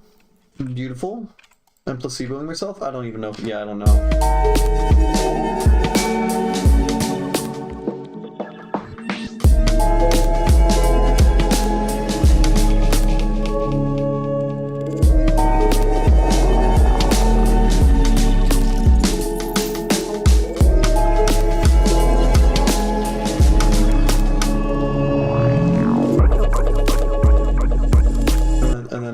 Of this all is fucking awful.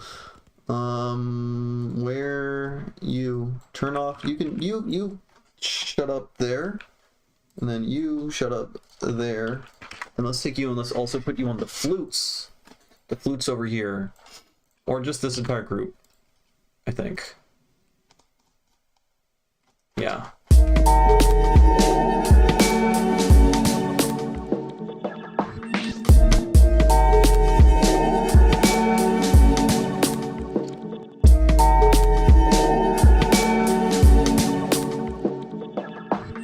some lifting effect going on. It is going up a little bit higher. It's not like a lot on this particular, on these sounds, but it does, I don't know, it gives it more movement. And it's already something that's like kind of opening up into the bright high end, so like it complements it pretty well. And I also like how, you know, it starts pretty quiet and then it builds up, and then towards the end it like kind of trails off, and then the drums fade. So like, I don't know, it's like, it just like, it goes really far away in the distance.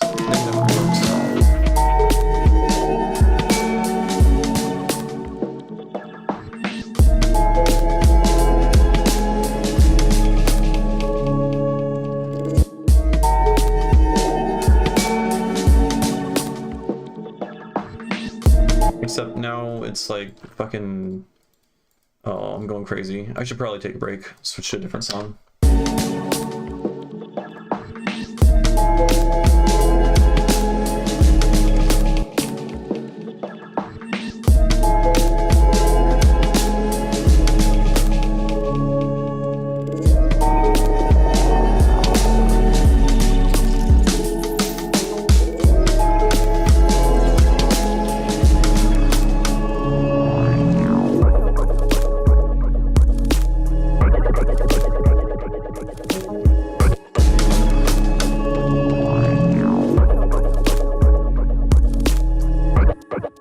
Okay, all right. Yeah, that last section sucks, but the section right before it, I think, is kind of decent. And I am losing objectivity, so I am gonna switch to a different song.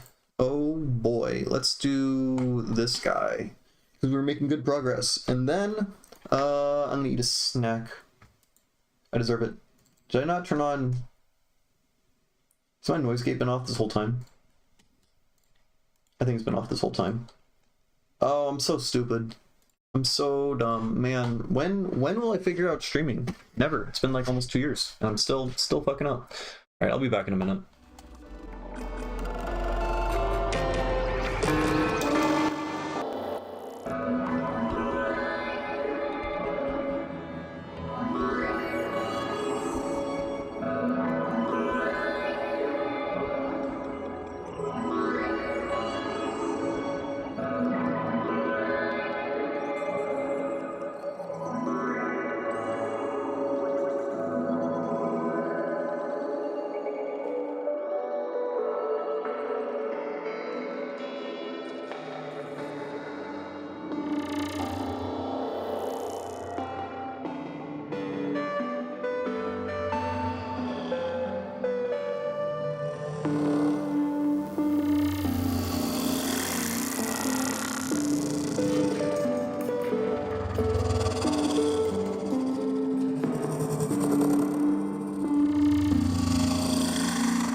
Okay, we are back. I ate some trail mix and potato chips. Pretty good. It's pretty good. All right, we got this song. Still have to figure out the last drop, and we're just mixing down. We're just gonna mix down throughout, and then do some creative work at the end. Should be fun.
So here's my conundrum.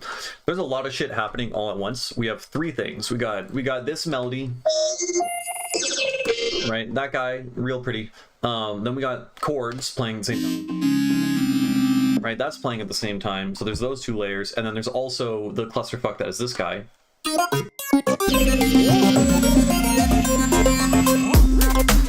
And I feel like all three of them just can't coexist like quite in the same space. Even though the previous two, like, it's mostly loop-based stuff, and then we're only introducing one new thing. I think there's too many like kind of dynamic stuff happening at the same time. So what I'm wondering is like maybe we can vocode this guy with the super crazy complex thing, or maybe we can just like transient gate them together or something, you know?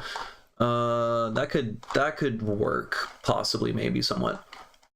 So we take in from 50, and let's see what this guy's. That's probably not gonna sound good at all.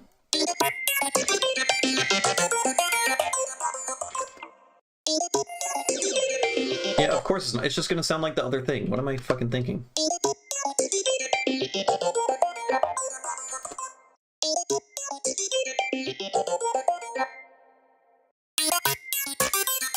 Okay, alright.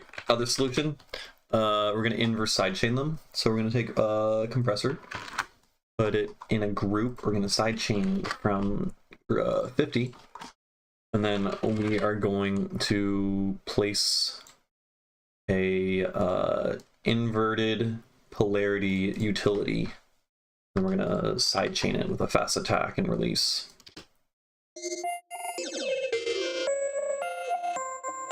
And then I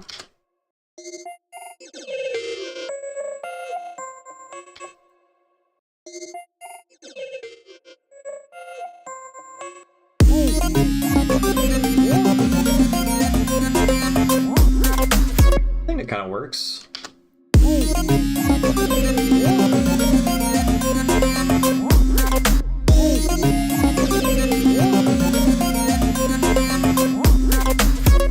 I think that works a little bit better. I think so.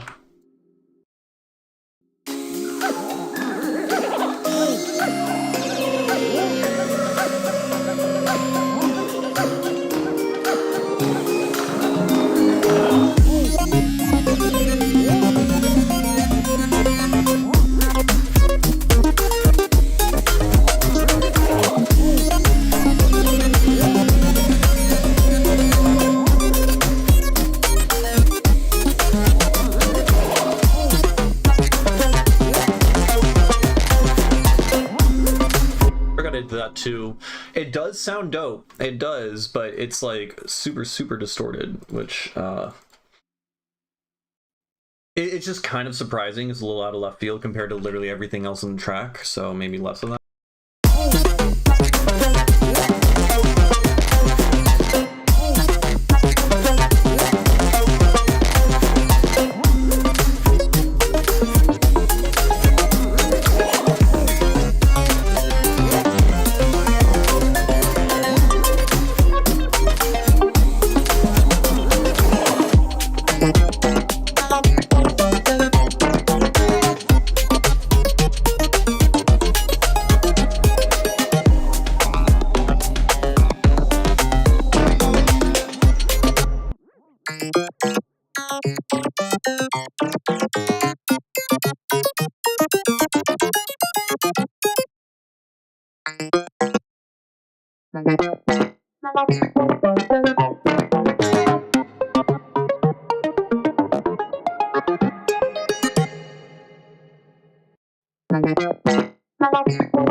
Mixing this down is gonna fucking suck.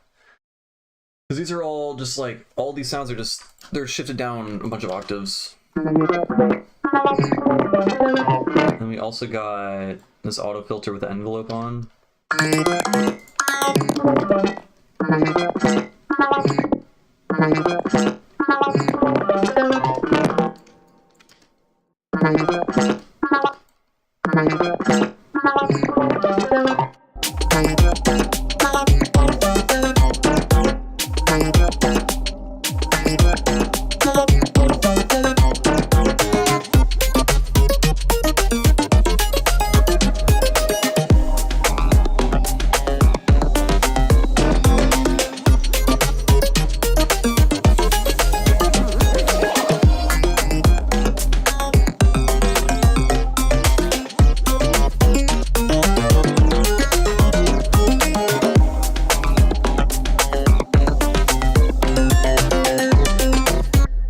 I don't know how the fuck I'm gonna mix this down. I'll worry about mixing later. I've already been working on music for too long, I think, to be mixing shit. So let's just address whether or not, like, musically the idea. I think the problem with the song now is just the mix. I think compositionally it's pretty fine, but these sounds just all suck. So that's just like a part of songwriting / sound design / mixing. They're all one and the same, right? So.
Visual story, I don't know.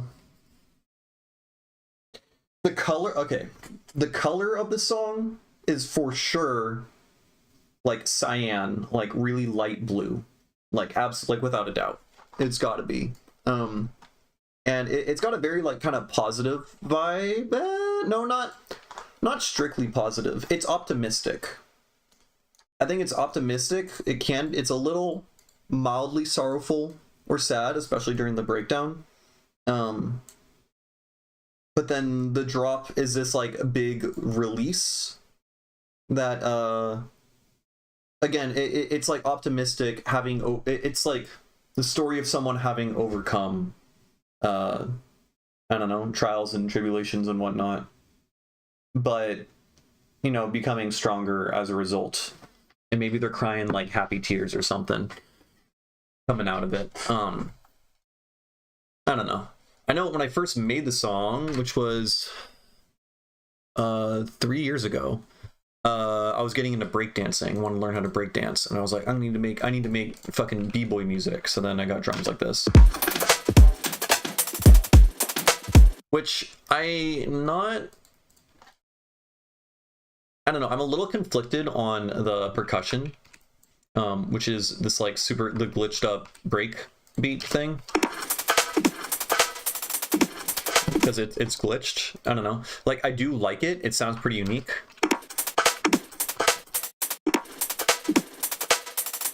But I've shown it to a friend, and they were like, I don't know about that bit. Which now I've listened to the song over and over and over again for 3 years. So like, this is part of the song to me now. But I do remember also feeling conflicted on that. So I'm like, I'm a little uncertain, but I think it's just part of the song now, and there's nothing I could do about it.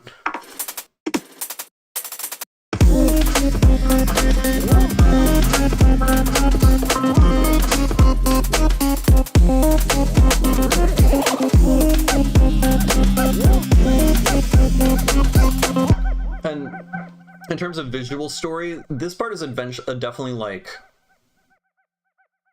this part is like it's like an adventure or a journey. It's like someone like kind of going through, I don't know how to put it. Like, let's say someone's like wading through or moving through like a dense jungle or forest, and they're like lost or whatever, and they have to have like a fucking machete, and they're putting in effort to like travel like decently far.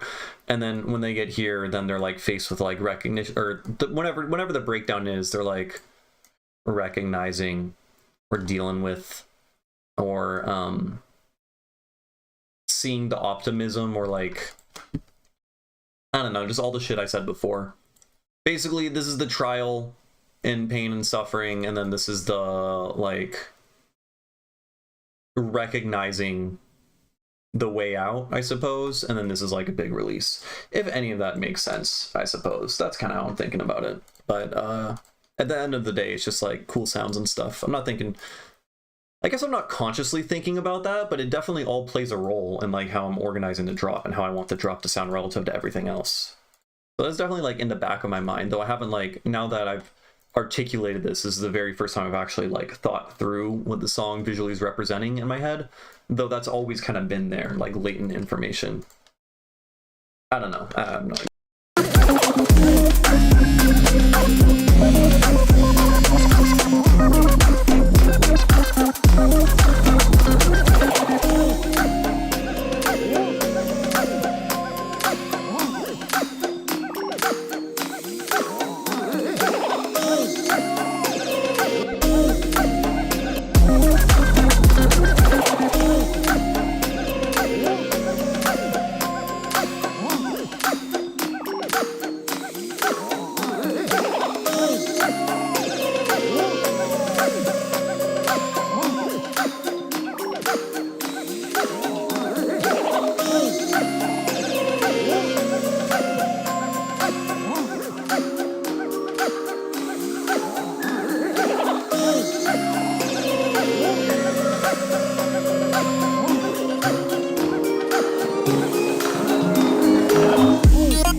Yeah, honestly, it's a very good. I like the question a lot because it got me to really like think and articulate kind of shit that's been in the back of my mind in terms of how I like the quality of, or like the entire qualitative experience of the song, like what it kind of like boils down to beyond just like cool sounds and whatnot.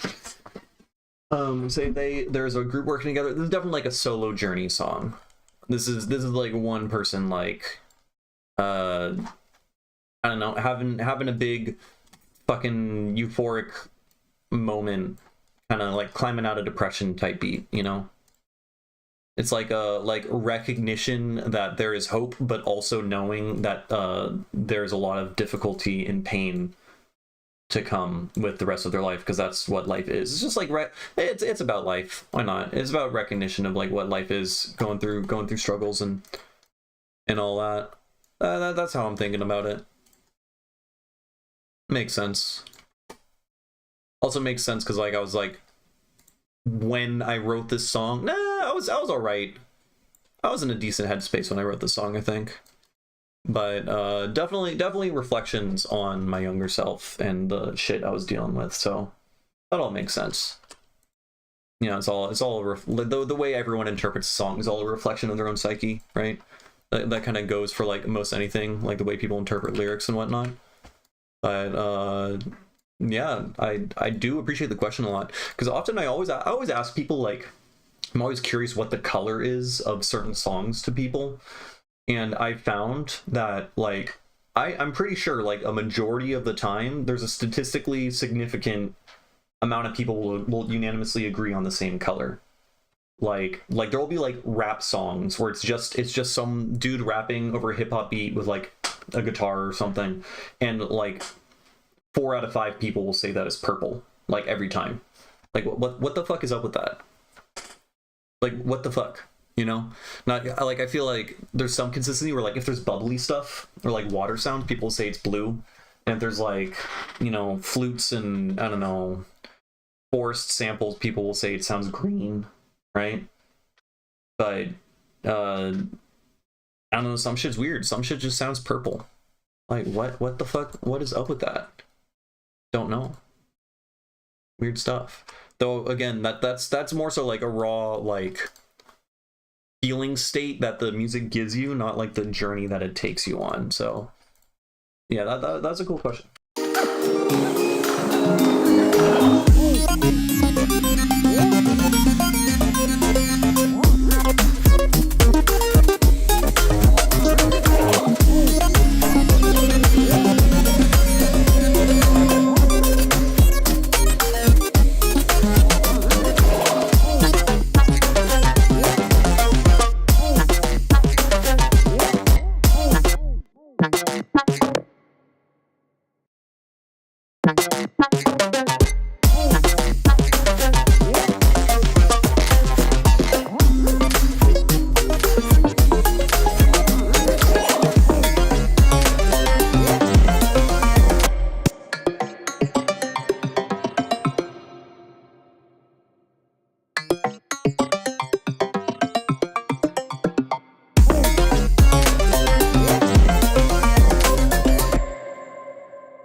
I need to turn this into like something pad-like. I feel like I need to have the like background. I don't know. We need this to be wide and in the background and reverbed and delayed, but like not in a way that sounds bad. But I'm not sure. I feel like if I do that, it's just gonna sound bad, given the source material. Yeah. It's I think this is all just harmony patches.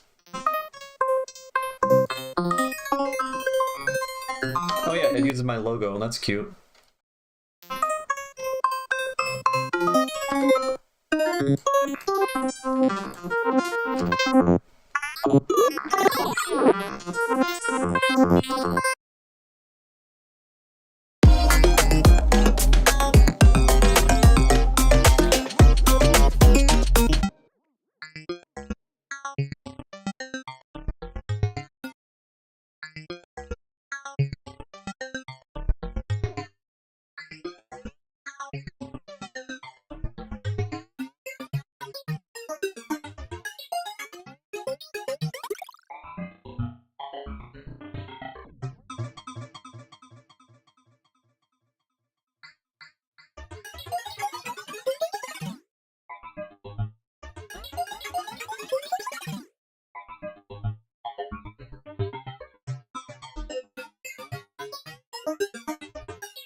I'm trying to figure out how to give this a proper amount of high end without not. I need to give it high end somehow. I don't know. Maybe we can do this.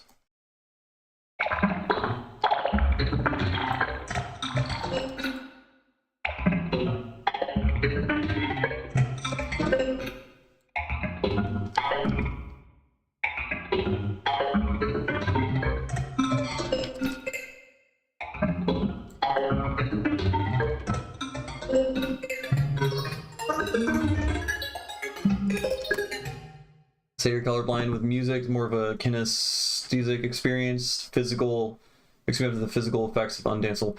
So are you talking about like the sensation that like some sounds are like prickly or smooth or whatever? Or is it like what does kinesthetic mean? Kinesthetic, just relating to awareness of the position and movements of parts of the body. Okay, so yeah, just like danceable and whatnot, like different meters, I suppose, like reflect to like different limbs and whatnot. Because like 4/4 is very I don't know, it's very like predictable, like as is walking or like running or like a creature moving on all fours. And you go into weird time signatures and then it's like, oh shit, that thing's got like 6 or 8 legs. Something like that.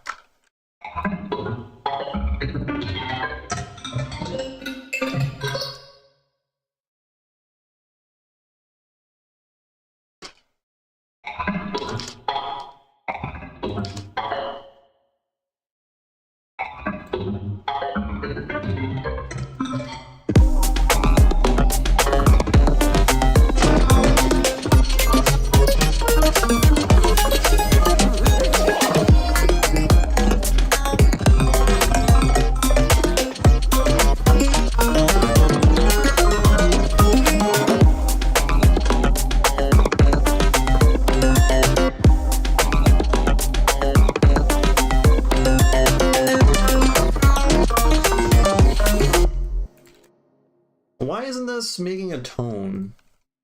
Let's change this up. We're gonna put you there. And you're instead gonna control that. Then we're just gonna duplicate that. Why is it not fucking hello? Hello?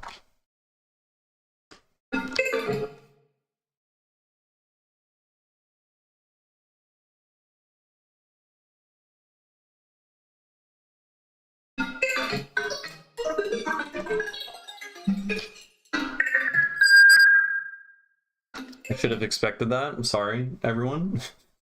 Overload alert. Yep. You probably knew to turn your speakers down. I didn't. That was fucking stupid of me. Oh, man.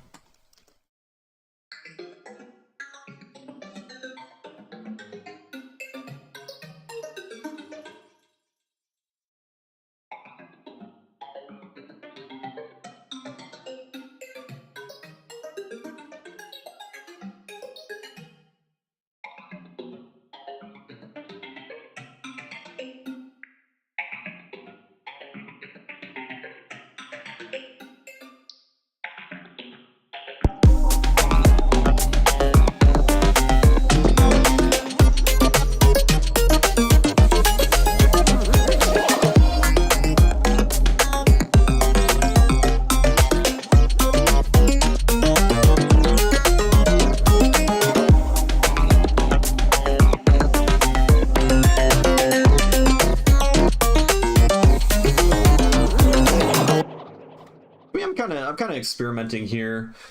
This is kind of doing the thing I wanted to do. So I'm filter frequency modulating this band because I want to create harmonic overtones in the high end without drastically altering the sound. So that's one cool thing about filter frequency modulation, because it's like everyone understands like phase modulation and frequency modulation or whatever, right?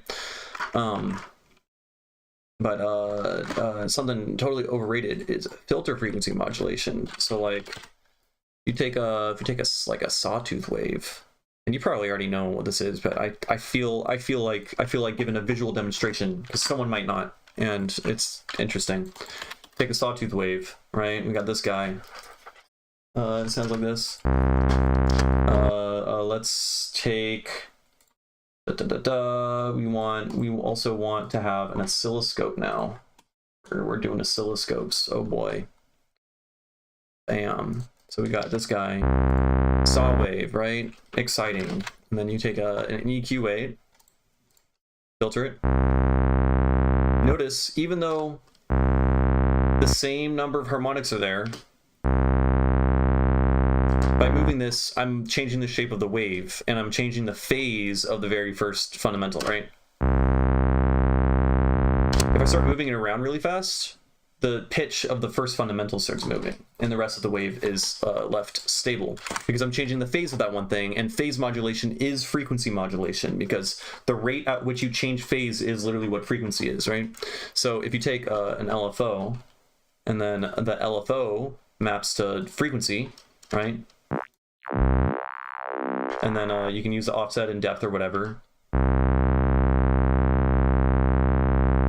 Right? At any point, if I make it stop moving, it's the same wave as before, but it's kind of cool, right? And then if you speed it up, it starts, moving at an audio rate, and then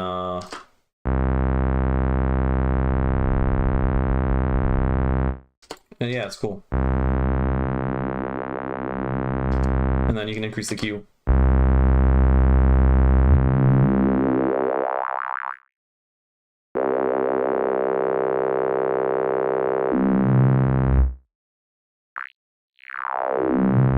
It's fucking neat.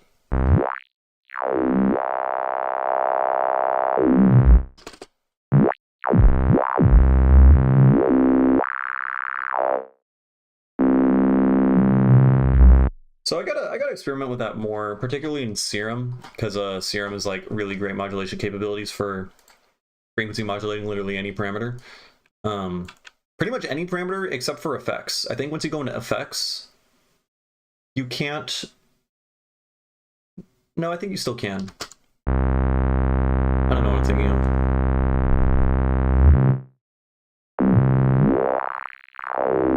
Anyways, enough of that. Actually, wait, let's take these two dudes. No, let's put that here. And then you.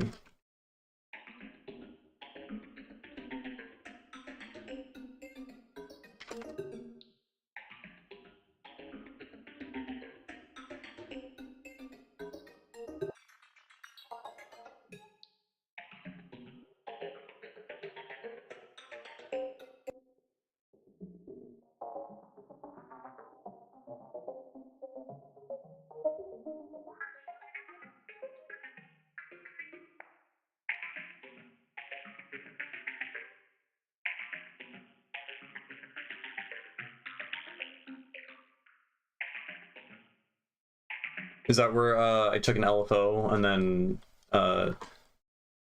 basically wobbled the spellbook offset amount at audio rate, and then you can just like immediately apply this to like 8 different parameters? Because that shit is also very cool. Let's I'm just gonna keep doing this. I'm sure there's a much more effective way to accomplish the thing I'm trying to accomplish, but it's in particular this sound here when it moves down an octave. This guy.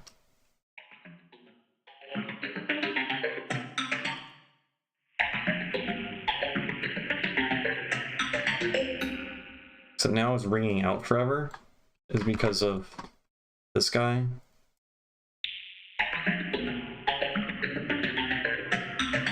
Weird.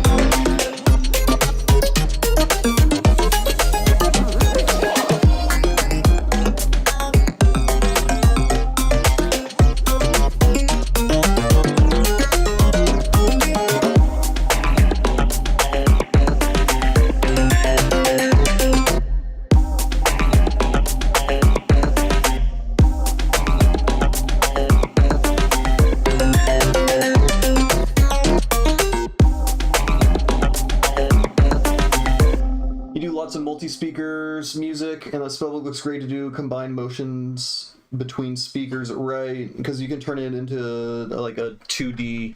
You just map it to the x-axis. Like you can split panning into left and right speakers in Ableton, and then use the spellbook and map the x-axis to one thing, and then the negative x-axis to the other thing, and then you make it just spin, and then it just turns into a polar map, right? I have a couple of YouTube videos on that whole premise, but essentially you can create a binaural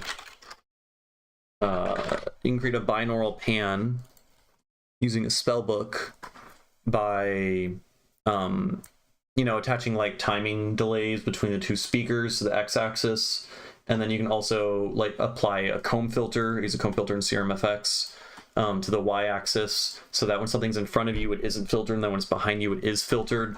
And so effectively what you get is oh, this isn't the right one. We need a different binaural pan. Where PQ stereo imaging? I think it's PQ stereo imaging. This is the one that uses, yeah, this is the one that uses the spellbook. So effectively this is something that's quote in front of you, this is something that's behind you, and then this is to the left of you, this is to the right of you. So this is now a UI. So we can take this guy.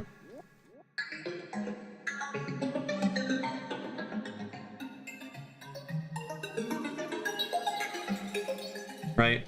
And then you can also like apply other knobs and shit. Oh, let's turn on fucking ITD, interaural time difference, which is binaural basically. Yeah, it's on my channel. It's I'll find it for you.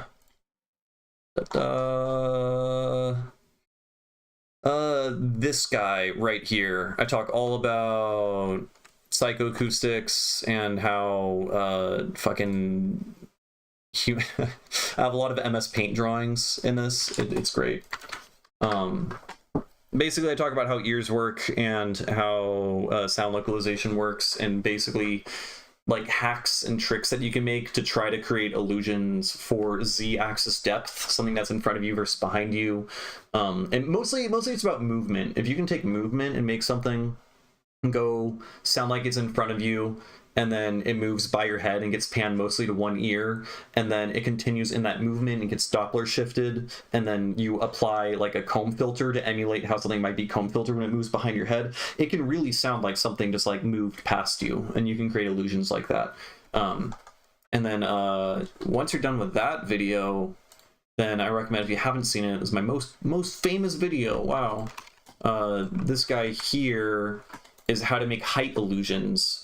And how heights and stuff like that work based on how your ear will filter and apply certain frequency boosts and attenuations based on the elevation angle of some source object. And then when you combine all of that shit together, then you can get like a pretty fucking cool like three-dimensional panning effect, though it only works on certain sounds, and due to limitations from everyone having different ear makeup, it won't work convincingly on everyone. There's going to be like 10 or 15% of the population that like the height illusion doesn't work on. But it's all still really fucking cool, and yeah, would recommend you watch those two videos in order. Well, if you haven't seen them, I just assumed like everyone watching my channel found me for the most part through the height illusion video, because that was like the most popular one. Like I got like 2,000 subscribers off of that video alone, which that was very cool.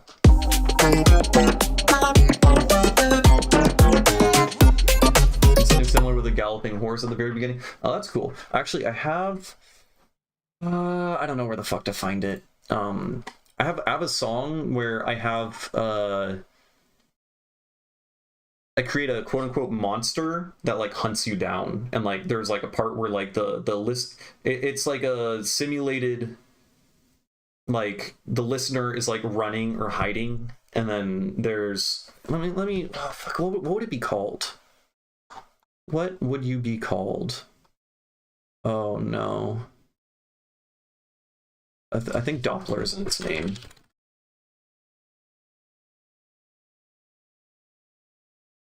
No.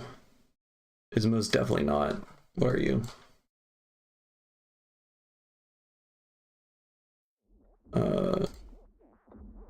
Oh, this is it.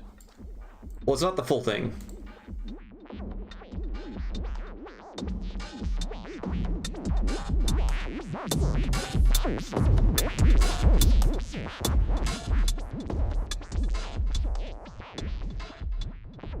Right, so there's Doppler shift applied. Also, there's a bunch of distance cues and binaural panning and stuff like that. So, oh, I just shoved it in that one.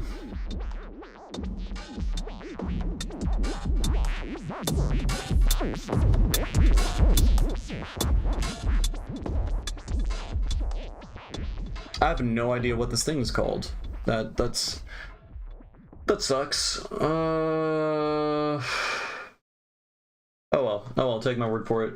But there's like a cool bit where like you can make it move really fast from like a far distance, and like the extreme Doppler shift and like the really rapid changes in like distance cues and whatnot. It can sound super fucking cool. Yeah, I guess I'm just not gonna find it. Because I probably just shoved it in not the right folder. Oh man. Bummer. Cyrus is requesting full breakdown of that, or full playthrough of that song. Yeah, I can do that. Here, we'll play through this one more time. I'll make a couple tweaks. I think I'd fix this up, and then we can go back to the other song. I can try mixing down that guy for a bit. Now that my ears are refreshed, and then I'll play it through. So let's go. Let's go back here.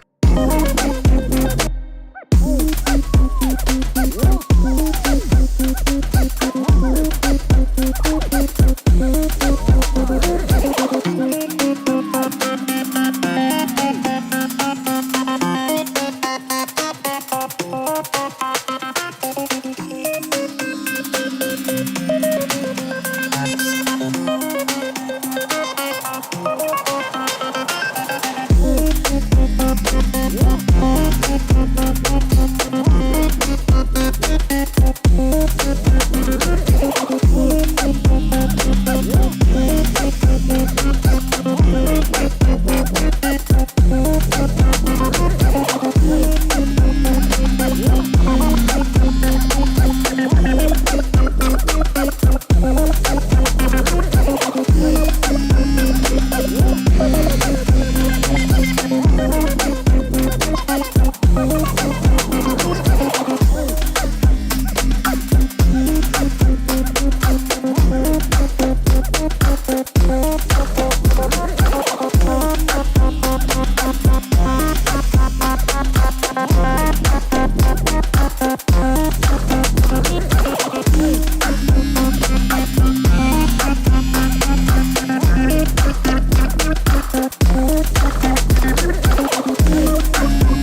Okay. Last bit, still clusterfuck. I'm not 100% sure on this, like, drastic switch up from melodic stuff straight into the distorted stuff super, super quickly.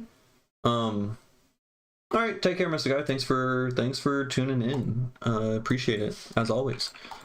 Yeah, it's very cool, but I feel like the switch up happens, like, quick.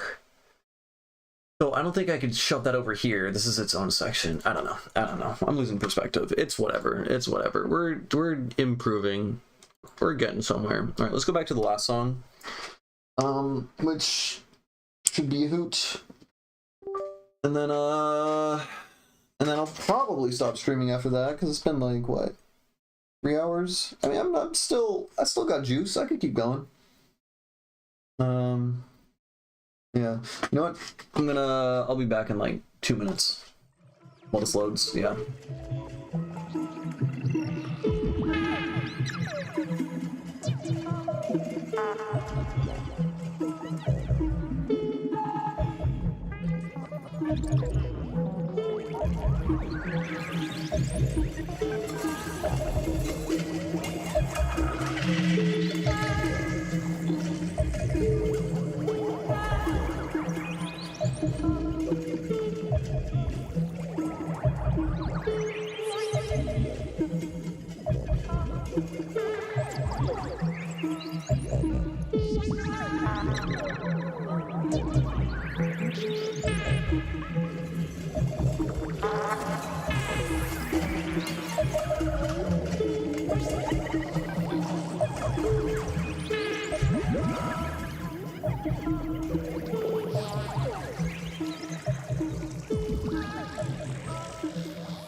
I'm back, and in the meantime, Ableton crashed. So, that's fun. You said, out of my league to provide a critique. You definitely could.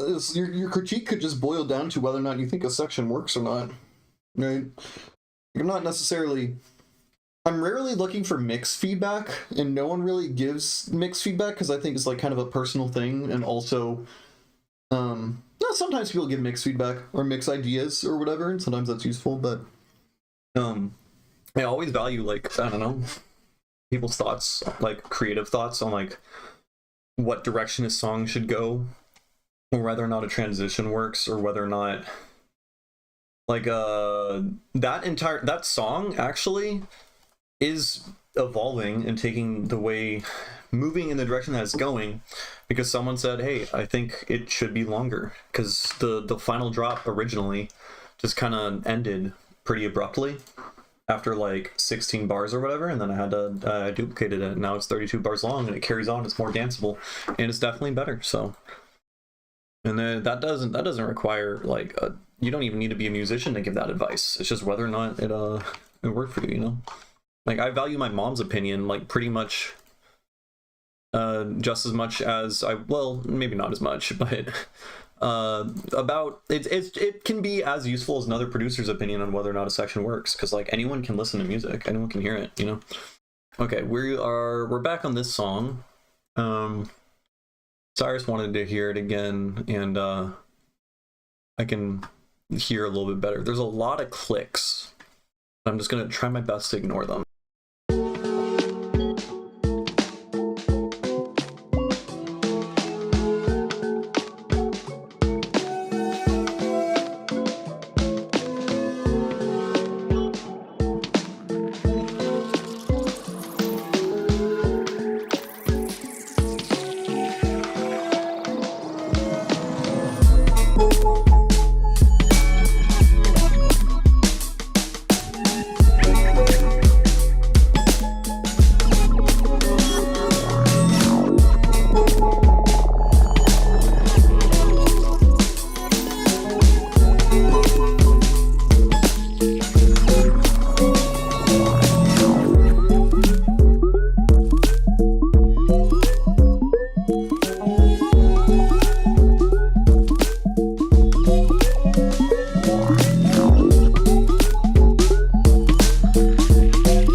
this all fucking sucks. I'm not happy with how this switch up. It goes from like 100 to 0. You can't go from 100 to 0. You'll fucking die. You know, that's what kills people. The stopping. Going fast doesn't kill people. It's slowing down way too fast. That's how you die in a car accident, right? There's some wisdom for you. So like maybe I just gotta, I don't know.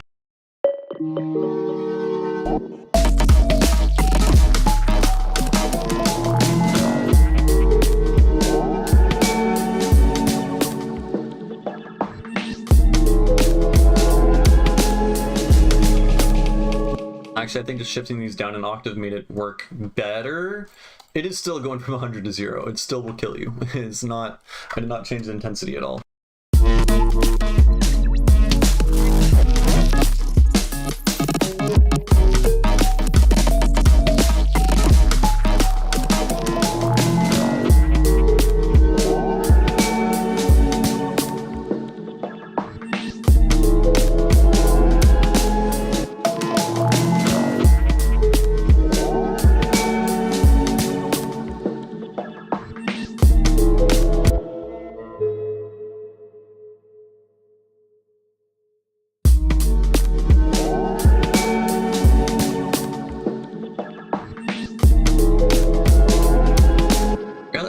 I feel like this bit here is pretty frantic, but yeah, my current thoughts. This should definitely this would totally work on an album. So this is microtonal, right? We're in 23 notes per octave, and I've been like obsessive over it. So I kind of want to do a 23 notes per octave like EP. Like I already have 4 songs that I think are like really good for it, and they sound good in order. I only know that because on my SoundCloud, I have them in order pretty much, and so when I'm just like listening through my SoundCloud, they just play in order. I'm like, that totally works as an EP. But it's this guy, right? It's that guy, and then we got this guy.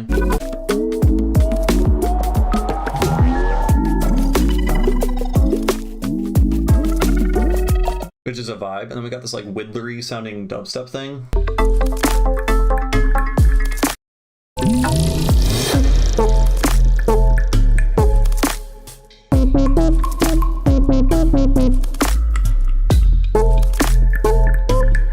And that one's really fun. So these two are like similar BPM, similar like, I don't know, energy, similar colors. They're both pretty like uplifting and happy, though like a little bit alien. This guy's like much more aggressive and kind of silly in a way. And then this guy is like kind of flexing what you can do with 23 notes per octave. No, this is 46, which is a superset of 23. But I think it could be cool just as a premise, and also a little bit gimmicky to have like a 23 EP. Though I still do want to release an album pretty badly, so I could just like say fuck it, fuck gimmicks, and just like mix and match all the microtonal stuff with the other stuff. But this one I'm really happy with. Honestly, they're all just pretty good, and I made them all in like a month and a half. And so they all have like similar production styles and whatnot. So that would definitely work. The things I'm doing right now are the last song that I just played. This fucking this, Jesus Christ, where are you? This guy, right? Alright, we just heard that one forever. I'm thinking of putting that guy on an EP with this guy.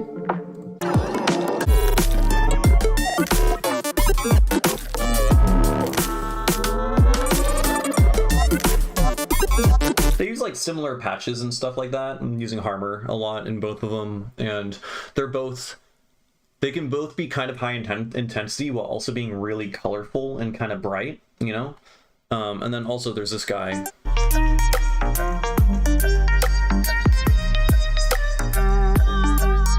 Which I need to release that. That's like everyone's favorite song whenever I play it in a set.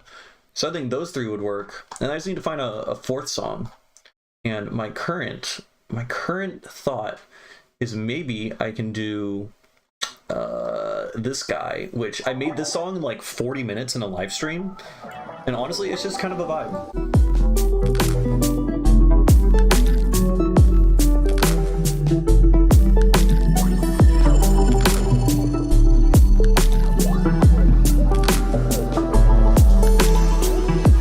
way we're kind of catching like a bunch of different intensity levels while still like maintaining what in my mind is the same color. Like when I often talk about what, you know, I ask people, hey, what color is the song? In my head, all of these songs are like a bright like blue, cyan, aquamarine kind of shindig, you know? They're all like pretty sapphire-y, whatever. They're all blue in my head. And so I think that would totally work well on an album or EP altogether. And then also we have this like slow, you know, side dub, down-tempo side dub song that we can like close it out with. Then we have like the breakbeat song, we have a super high intensity song, and then we have like melodic dubstep. I don't know. It's hitting a range instead of like sticking with the same fucking the same exact sound, right? Because if I do that, my initial EP thoughts were I was gonna have this song that I showed play next to this song here.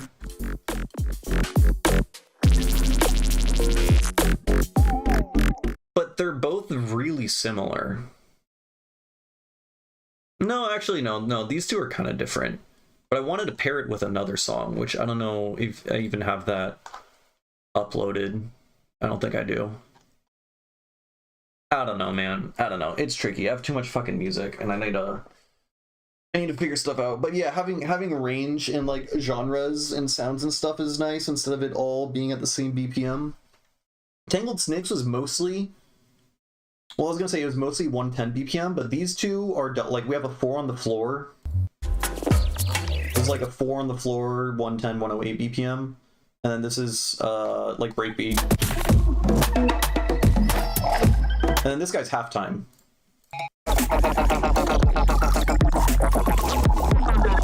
Right. I think it's fine to open with 2 high intensity tracks, calm it down, and finish with something intense with a long development. Yeah, I could see that. In my head, I was gonna open it with the super balls to the wall, crazy glitch hop. This guy over here. Come on. And like the EP would probably have the same name as that song or whatever. And then it would go into probably the breakbeat one that is worked on, then the one that everyone likes, and then I'll close it out with like the relaxing one. I like. Do I have any twin songs? So I'm gonna just copy the kick, bassline, drums, just did a different arrangement. Also, thank you, Cyrus. I appreciate that.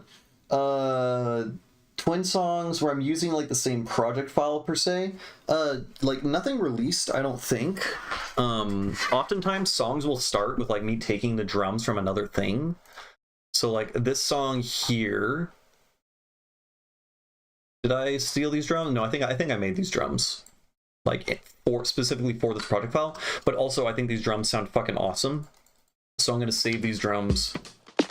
Like the snare sounds great. It sounds good. But I have some songs like that. So like a little bit ago actually on the stream during the like the little waiting thing, I played a song from my ambient mix, this guy over here.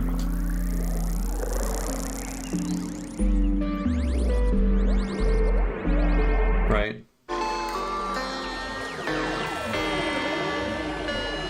Wait. So like you can hear it here. This is a VIP remix of another one of my songs. It's a remix of this song. I straight up took the exact same project file, slowed it down to like half or like a third the BPM, got rid of the drums, and then added ambient melodies and stuff. I recommend it. I'm really proud of it. I put a lot of fucking time into it. I also have got a whole audio-visual shindig made by the homie Hawken Visuals. I'm really happy with the whole thing, honestly. I think it looks fucking great. Though I'm sure you've already seen like a good chunk of it just through my live stream. But because this is my waiting menu music or whatever. But it's a vibe. Also, I recommend headphones. Definitely stereo speaker. You can do it on stereo speakers, whatever, but headphones are good because there's a lot of binaural stuff going on.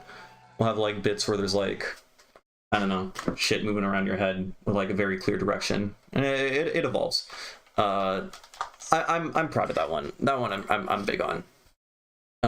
Anyways, yeah. So that song there is just an ambient VIP of a glitch hop banger, which is pretty funny, I think.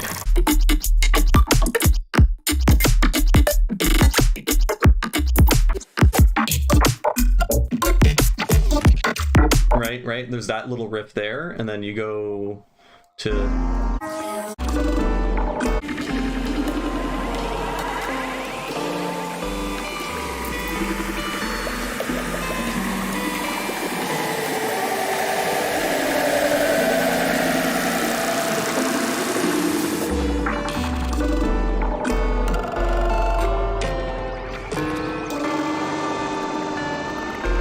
It's just that it's the same song. So yeah, that's an example, but I don't think I've released anything. But yeah. Okay, this song, I don't know what the fuck to do with this section here. God.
I don't think this works. At least these sounds don't work. The idea of this like kind of progressive building intensity thing, kind of cool. The sounds I'm using are shit. So what do? We can make it not shit by getting rid of the stupid amount of distortion and OTT I have on everything. So then we can just have this, instead of being a main element, you could just be some dude that's panning around, right?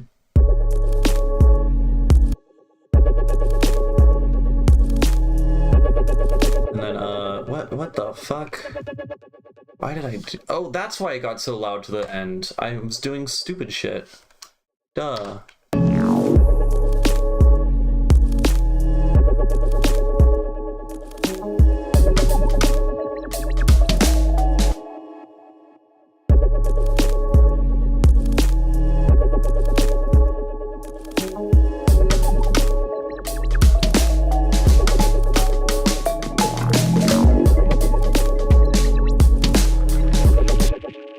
We can take this guy.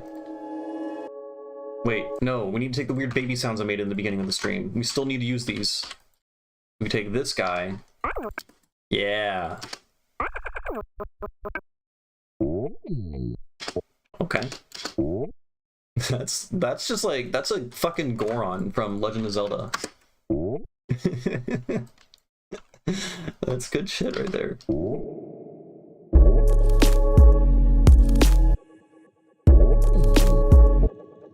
He's talking.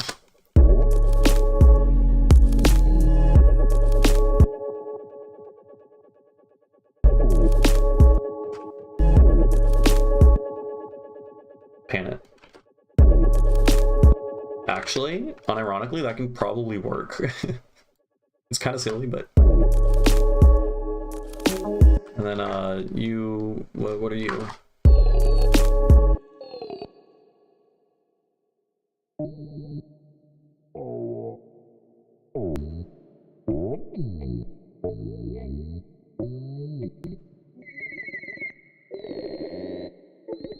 We're just getting bird sounds now.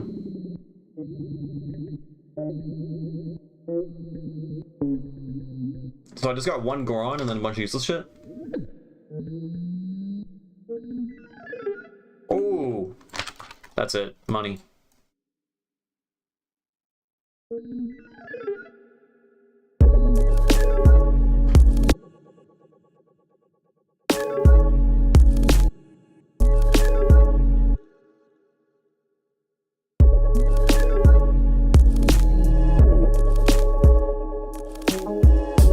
Except that can go there because it can call and response with the melody.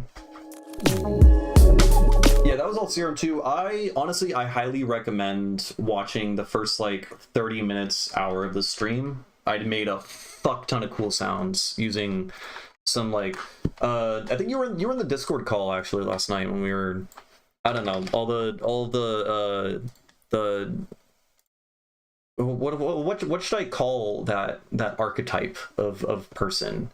The like physical modeling teenage prodigy crew that were all the Popbot, Amphivolia, that whole squad. Though Popbot wasn't there, but I collectively put them all in the same box in my head.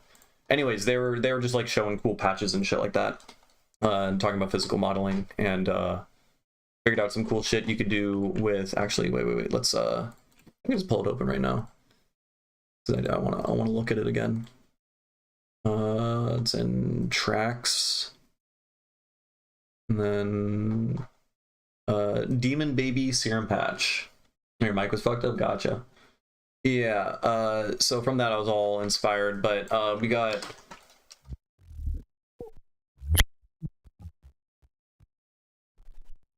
this thing.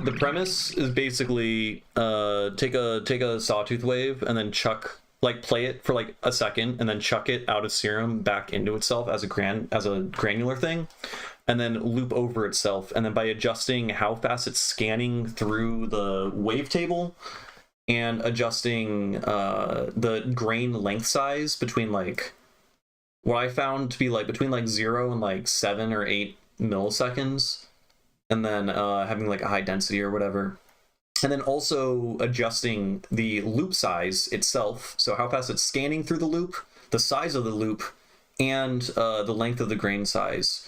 You get really fucking crazy, like kind of inharmonic, painful textures that are very similar to baby cries, because and I talked about this at the beginning of the stream, psychoacoustically, babies make the most awful fucking sound imaginable on like multiple different dimensions. So they scream at painful frequencies between like 2 and 5 kilohertz, and the texture or the timbre of their voice is inharmonic, and that is kind of noisy.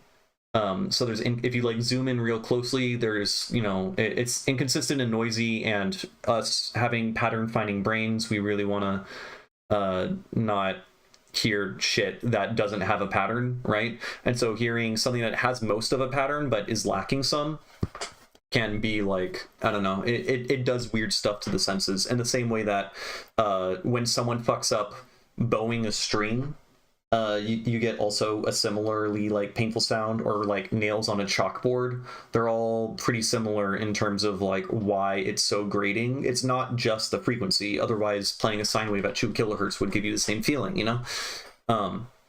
So I guess there's like that kind of thing going on. So it's kind of like a physical modeling something. So having it like loop over parts of the waveform that isn't completely consistent will introduce kind of inharmonic, inconsistent timbres. You know, it's changing in size. It's not consistent or whatever. Uncanny Valley of pattern recognition. Yeah. Now I don't know how the fuck they did it, but one of them made like it sounds 1-to-1 identical, like a baby crying. Blows my mind. I think I just have too much fun mapping the spellbook to everything, then instead of like actually trying to like properly figure out the sound. But also, I don't understand all the physical modeling shit that they're doing in Serum, but it's really interesting. These are just similar modulations with stranular.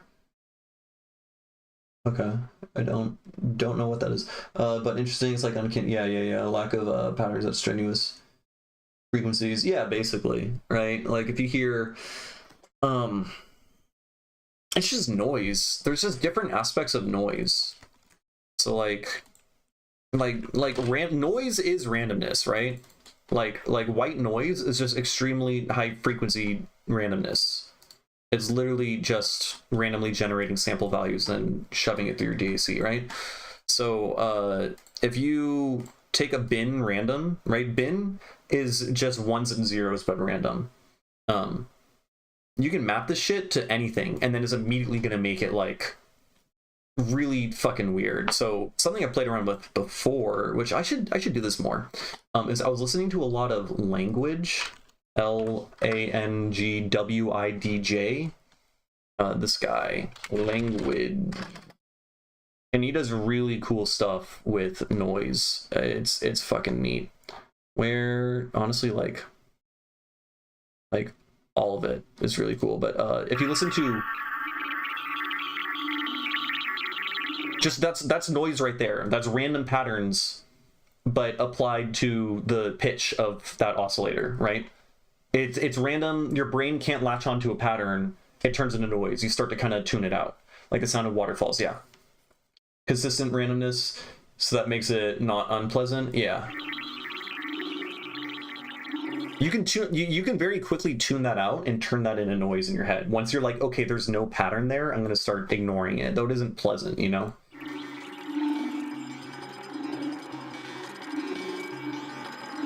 Anyway, there's cool thing he does with reverb. Yeah, right here.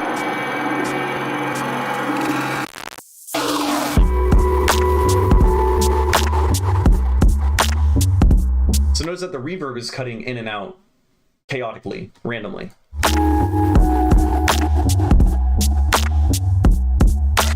So you can get it pretty much what he's doing. Is you just take your reverb send, take a bin random, slap that on a utility, and make this between 0 and 50%, so that's 0 and negative infinity or whatever, and then we can like add reverb here. It's fucking sick. Yeah, the rest is good. They are good. This song right here, so good. 2 years ago, my god. Yeah, that was like song of the year or whatever year that released. I'm a big fan.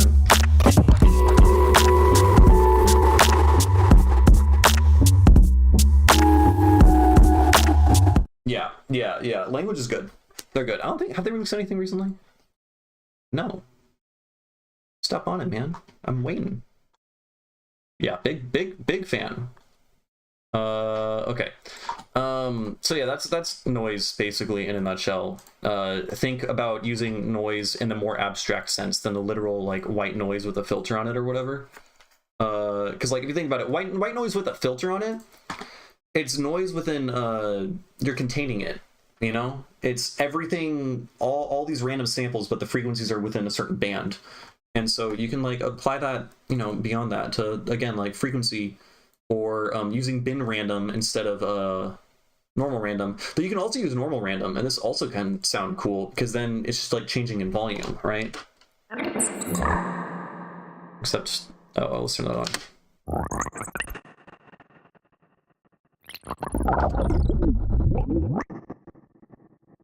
Sounds fucking sick. So cool. Actually, it's probably easier, honestly, if you're gonna do that. Just get an auto pan. And then set the shape to the scary airplane.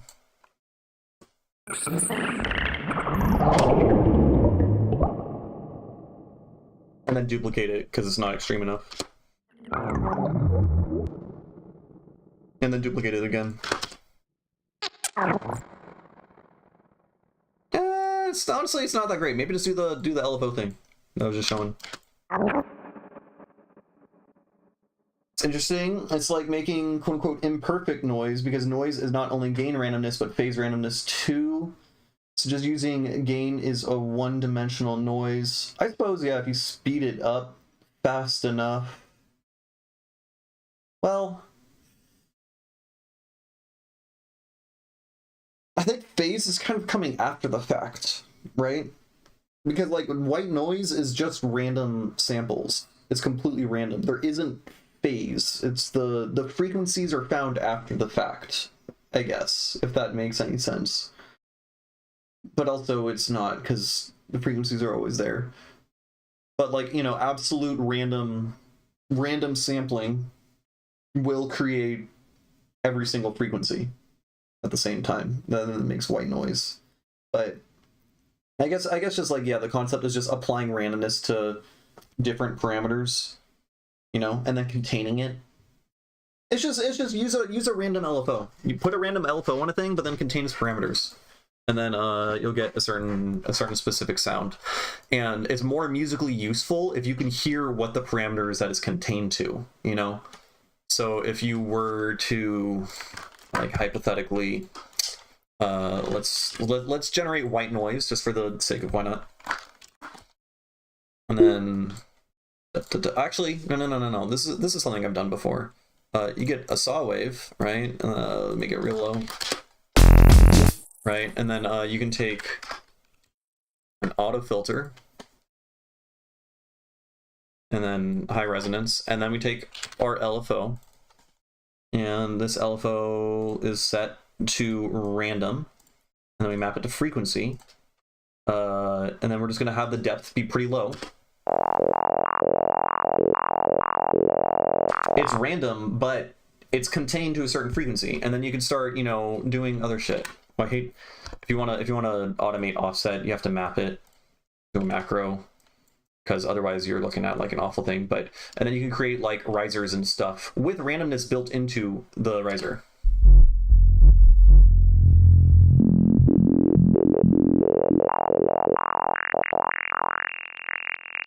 I forgot that the operator thing sucks ass, in that it only has 64 partials.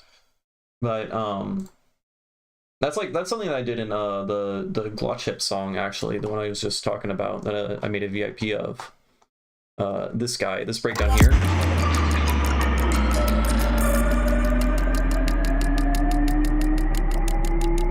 You'll hear it in a second.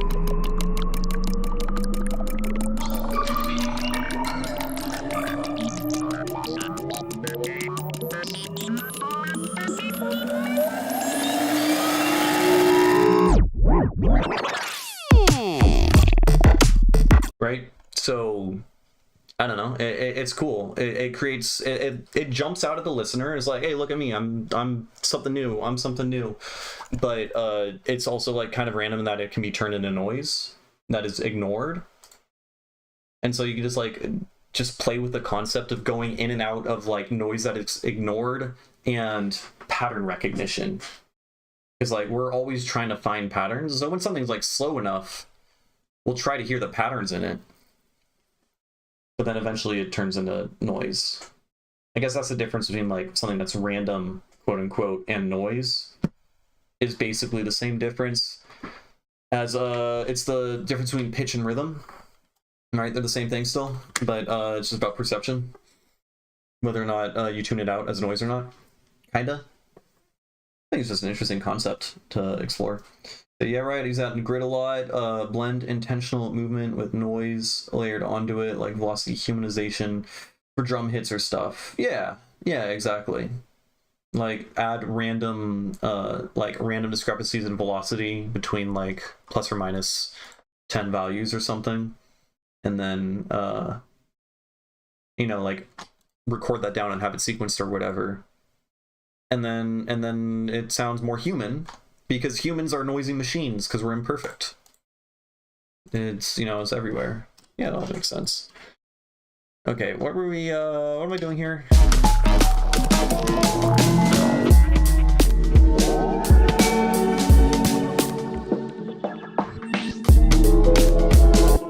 Maybe,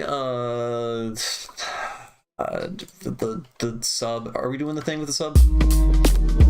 I was about to say let's make the sub pitch all the way down, but I'm already doing that. I don't know how to make this satisfying.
That's the fucking sound I was looking for. I shoved it. Oh man, I spent like 2 minutes trying to find it. It's because I shoved everything aside on the grid. It's this guy. That fucking dude. Oh man, I hate it.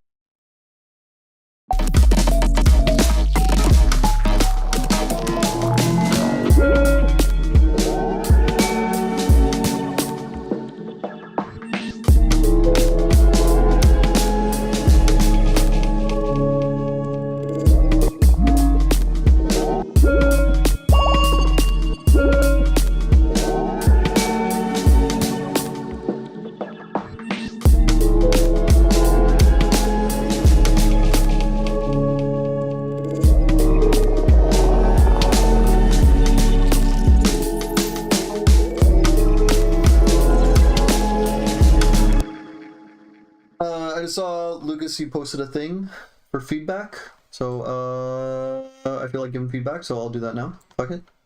You just said it's just a loop for now.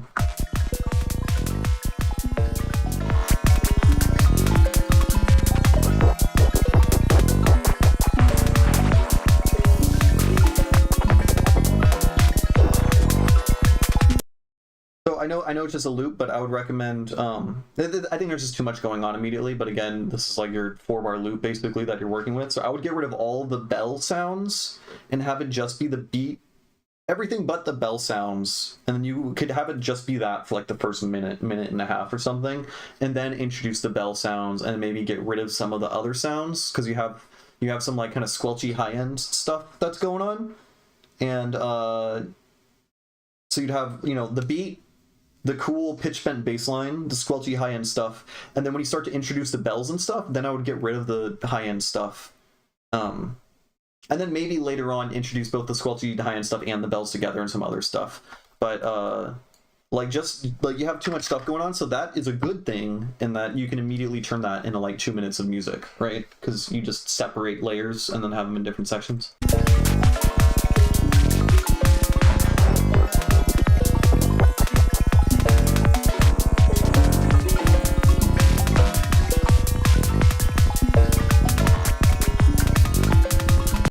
that's a cool shepherd tone. That is a shepherd tone, right? I'm not fucking crazy. It scares me a little bit, but that's the intention. So you're doing good.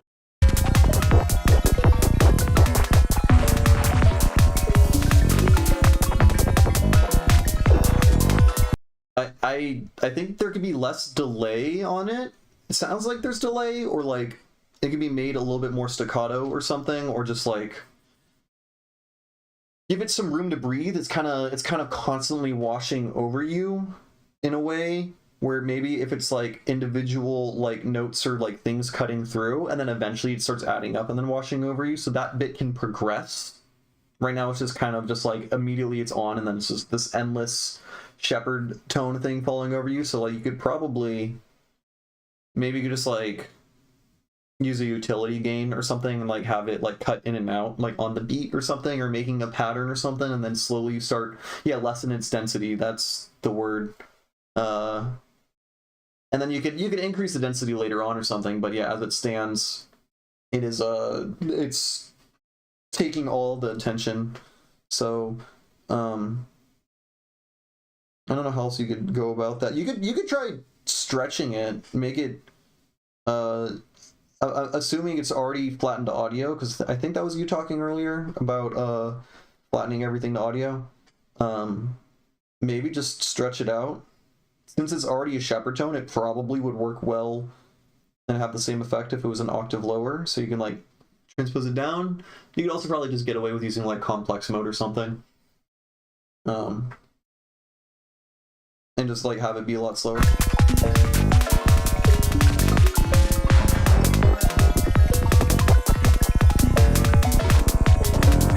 Maybe just have it a lot quieter in the background. Just way quieter. This should be a background element. That's what it is, I think. This needs to be a background element and just not a foreground. There's too much going on in it. It's noisy. Ha. Ha. Any tips for sound design on how to make my small square more interesting? So obsessed with the sound, but I keep using it, but I want to make it different. I need to know more about what sound you're talking about. It's just just a square wave. When in doubt, put a bunch of filters on it. And pitch bend it. I don't know. It's just like different. You just drive it with distortion and pitch bend it in different amounts or something. You said, yeah, it was me. I still have the patch, literally just bouncing shit and pressing play with the bounces, like to see the overall. Yeah, I like turn it down like 10 dB. 12 dB or something, and then give it like ping pong delay, or if you have my stereo filter swap delay rack, something like that, I think would probably be good on it. That's what I would do. Or even filter it itself. Put a fucking auto filter. Put an auto filter on it with the phase up and the LFO amount up, and then set the rate to like some weird like that. And then it'll start panning around and morphing and stuff like that, and then put a swap delay on it, and then that'll be cool, and then it'll be way more dynamic in like the stereo field, but not constantly playing in every direction, right? Okay, Kilo Tofu wants to know, what can I do with square waves? I don't really use explicit square waves all that often, so I don't know. I probably shouldn't. I should use Serum, not Operator, because Operator only has 64 partials. Well, it would only have 32 partials for a square wave. Yeah, I don't know. Unless you want to elaborate, unless that's exactly what you mean, is like using odd harmonic sound, right? Something else you could do, or just like straight up, if you just distort something enough, it turns into square wave, right? Let's get our that guy back out, right? So you have let's just get our note down at, oh fuck, we're in 23 notes per octave right now, so it's gonna be weird. Right, okay, that's fine. So you just hit it with a roar. And then you have some nice, basically filter movement on the high end, moving or whatever, but it's via distortion. It's not literally a filter, right? So you have a square wave pretty much just from doing this. You can also like change it to digital clip, make it more of a square wave, and then you can try playing with bias, and changing the bias will give it even harmonics. So the more bias you add, it'll transition into saw wave, and then that movement you can have it primarily be a square wave, but then right, you can start getting some kind of cool shit going. So we can like, I don't know, we can add an LFO. Da, da, da, da. Don't crash. Don't crash. Don't do it. Please.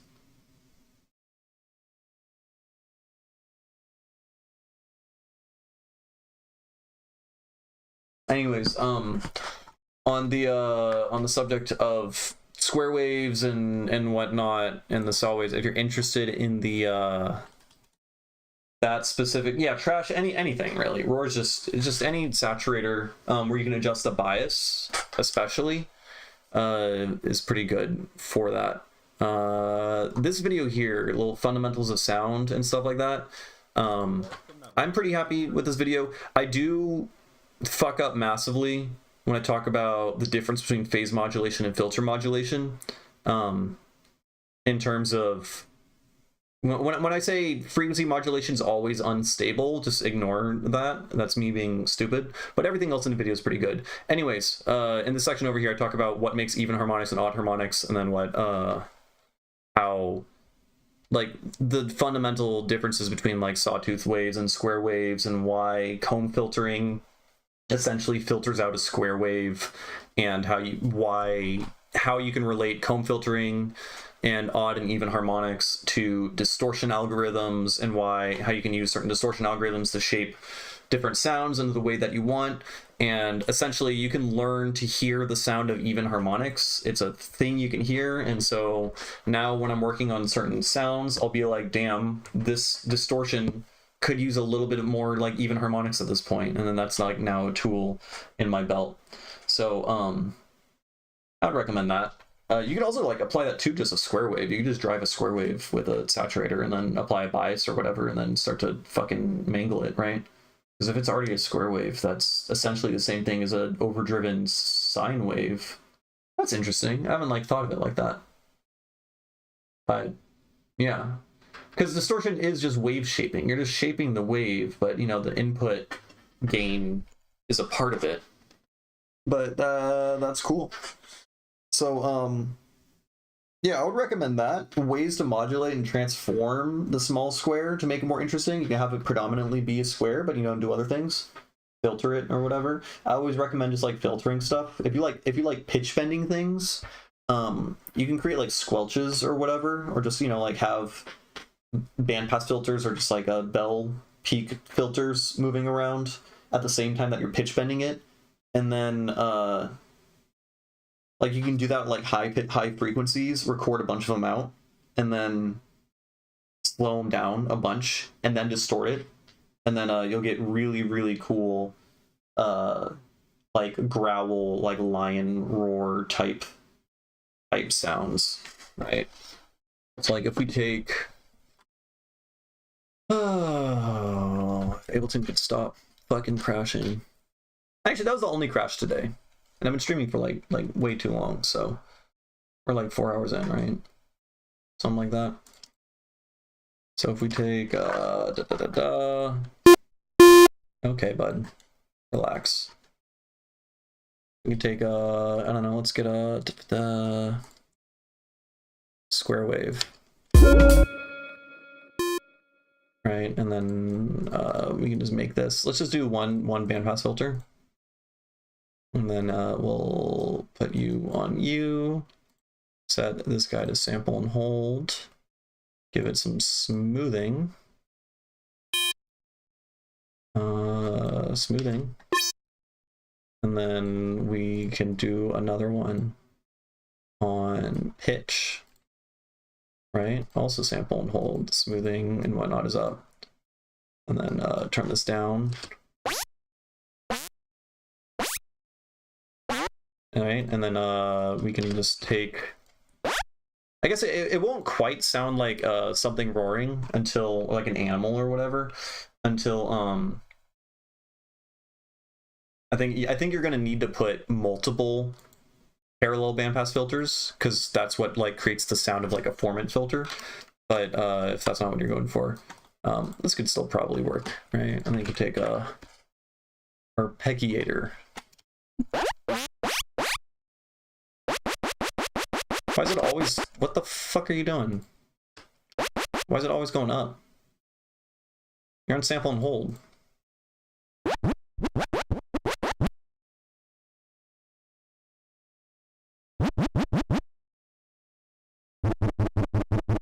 What is going on? What am I not?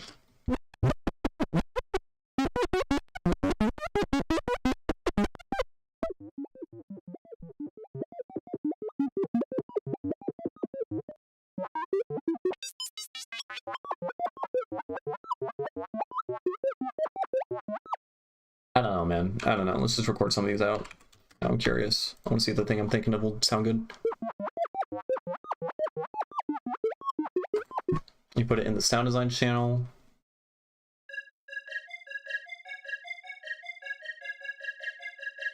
Okay, so it's not a bass. I see, I see, I see.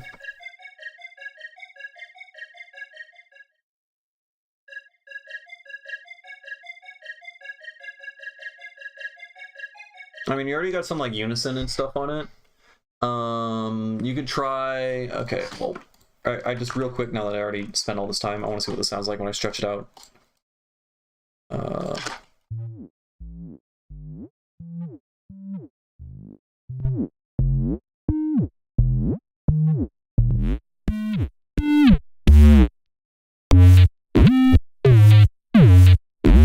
Anyways, okay. So you're talking just like using square waves as like a melody or whatever. Noise could probably sound pretty cool, like noise layered with it and like light amounts or whatever. I like to use wavetable, though I guess it sounds like you're using FL or something, so. Okay, this is gonna sound weird because I don't know what notes these are. We're in a microtonal scale, but. So we can like take this, and then I don't know, we'll just get an ARP, play chord trigger? Right, and then I don't know, let's take that, and then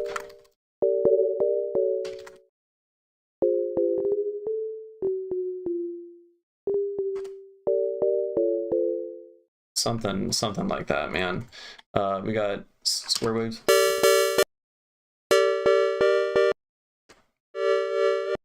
And then I like using noise unison amounts.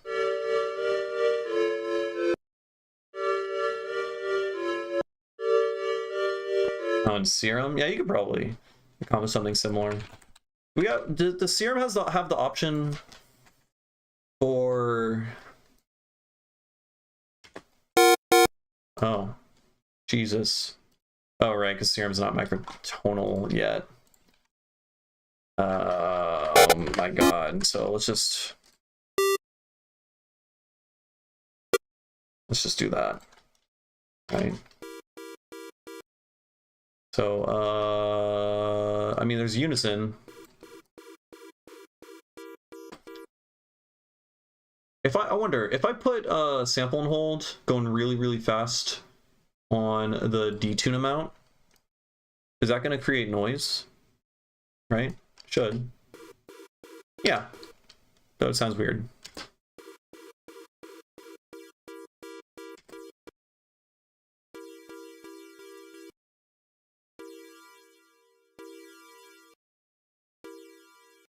Huh. Interesting.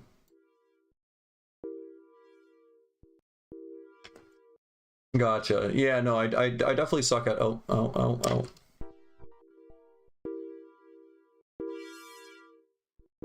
I don't know, just like filter movement and playing around with like noise oscillators, layering it. You can try maybe FMing it I've been playing around a lot lately with FM from like weird harmonic ratios.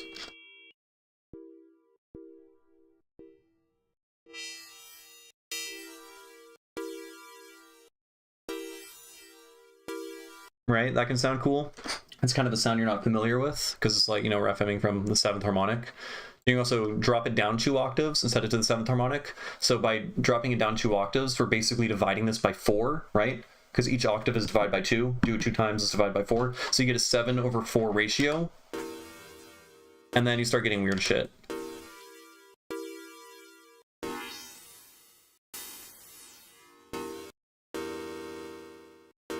Honestly, the noise layered with it kind of helps pretty well with the like crazy busy spectrum that you get from FMing with weird ratios.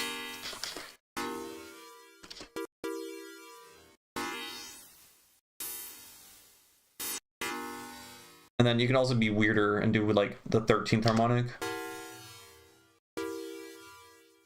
Which, like, I don't know, that could be weird.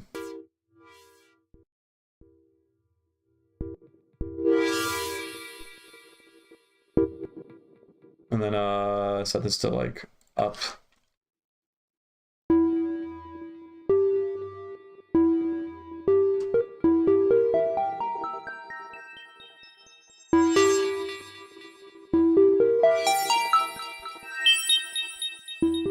And we can also like take another filter. Let's do fucking, I don't know, something like that. And then we'll put note on random discrete. So this immediately, note on random discrete, when you go mod source, note, and then you do that, you're basically immediately putting a sample and hold random with no rate. Basically, it's just like for that single note is always going to play at that value and just slap it against whatever that parameter. And you have like an infinite amount of these. So I guess we would want, I want things to go into filter 2 and then into filter 1. So we'll set that to go into filter 2. And then filter 2, you go into filter 1. Right? And then now filter 1.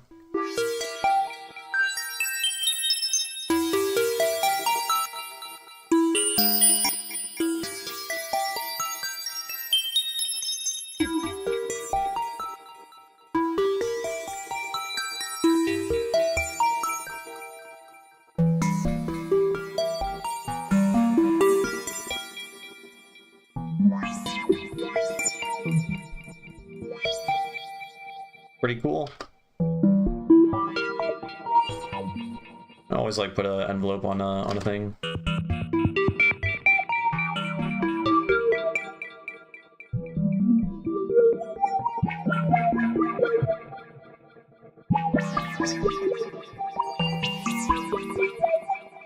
And so without the FM, and then with it. This sounds pretty fucking sick, honestly. I thought I was just gonna flail around and make nothing useful and then apologize, but I'm pretty happy with this. Yeah, I like the detuning noise thing. So like, can I just like slap the detune noise thing onto auxiliary source macro 1?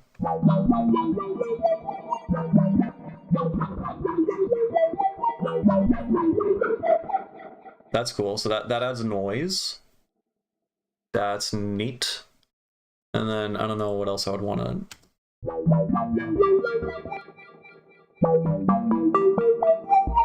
We'd probably want to map like attack to this guy.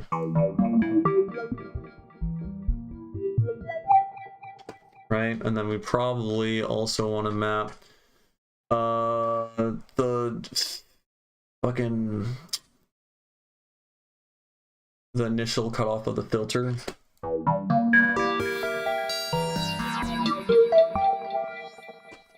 And that's pretty cool. And that's probably enough. And then we can just save this, because this is actually kind of neat. What do do I do? How do I save? I press the save button. I want to save it in where my presets are. User. Where? They're down here. Where the fuck are they?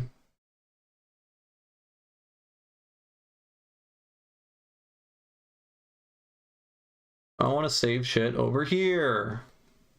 Wait, did I just... I think I just changed it.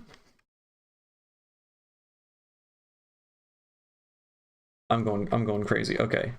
Show in folder. My God. Copy. And then go back to this thing and then save. Go to that folder. I don't know why. We'll call this the Killa Tofu Square. Why not? Okay, cool.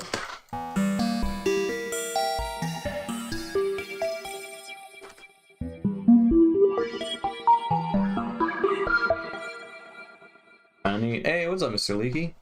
How have you been?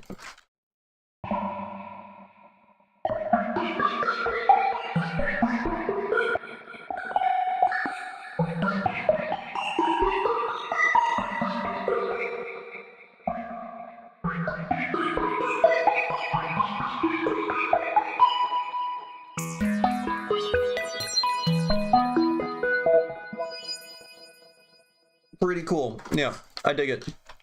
I think that's pretty good. Okay, let's delete that and that. And then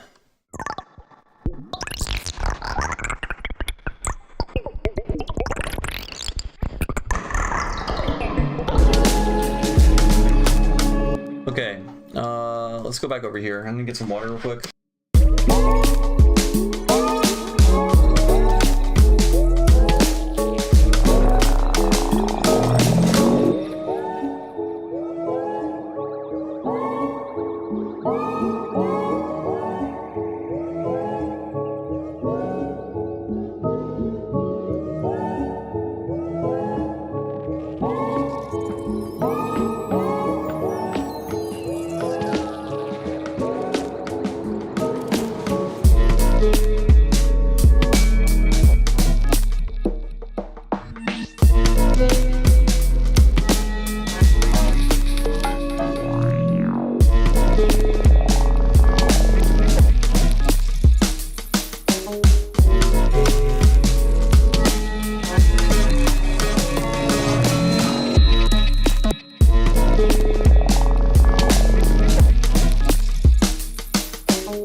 Okay, I don't know about this last section here.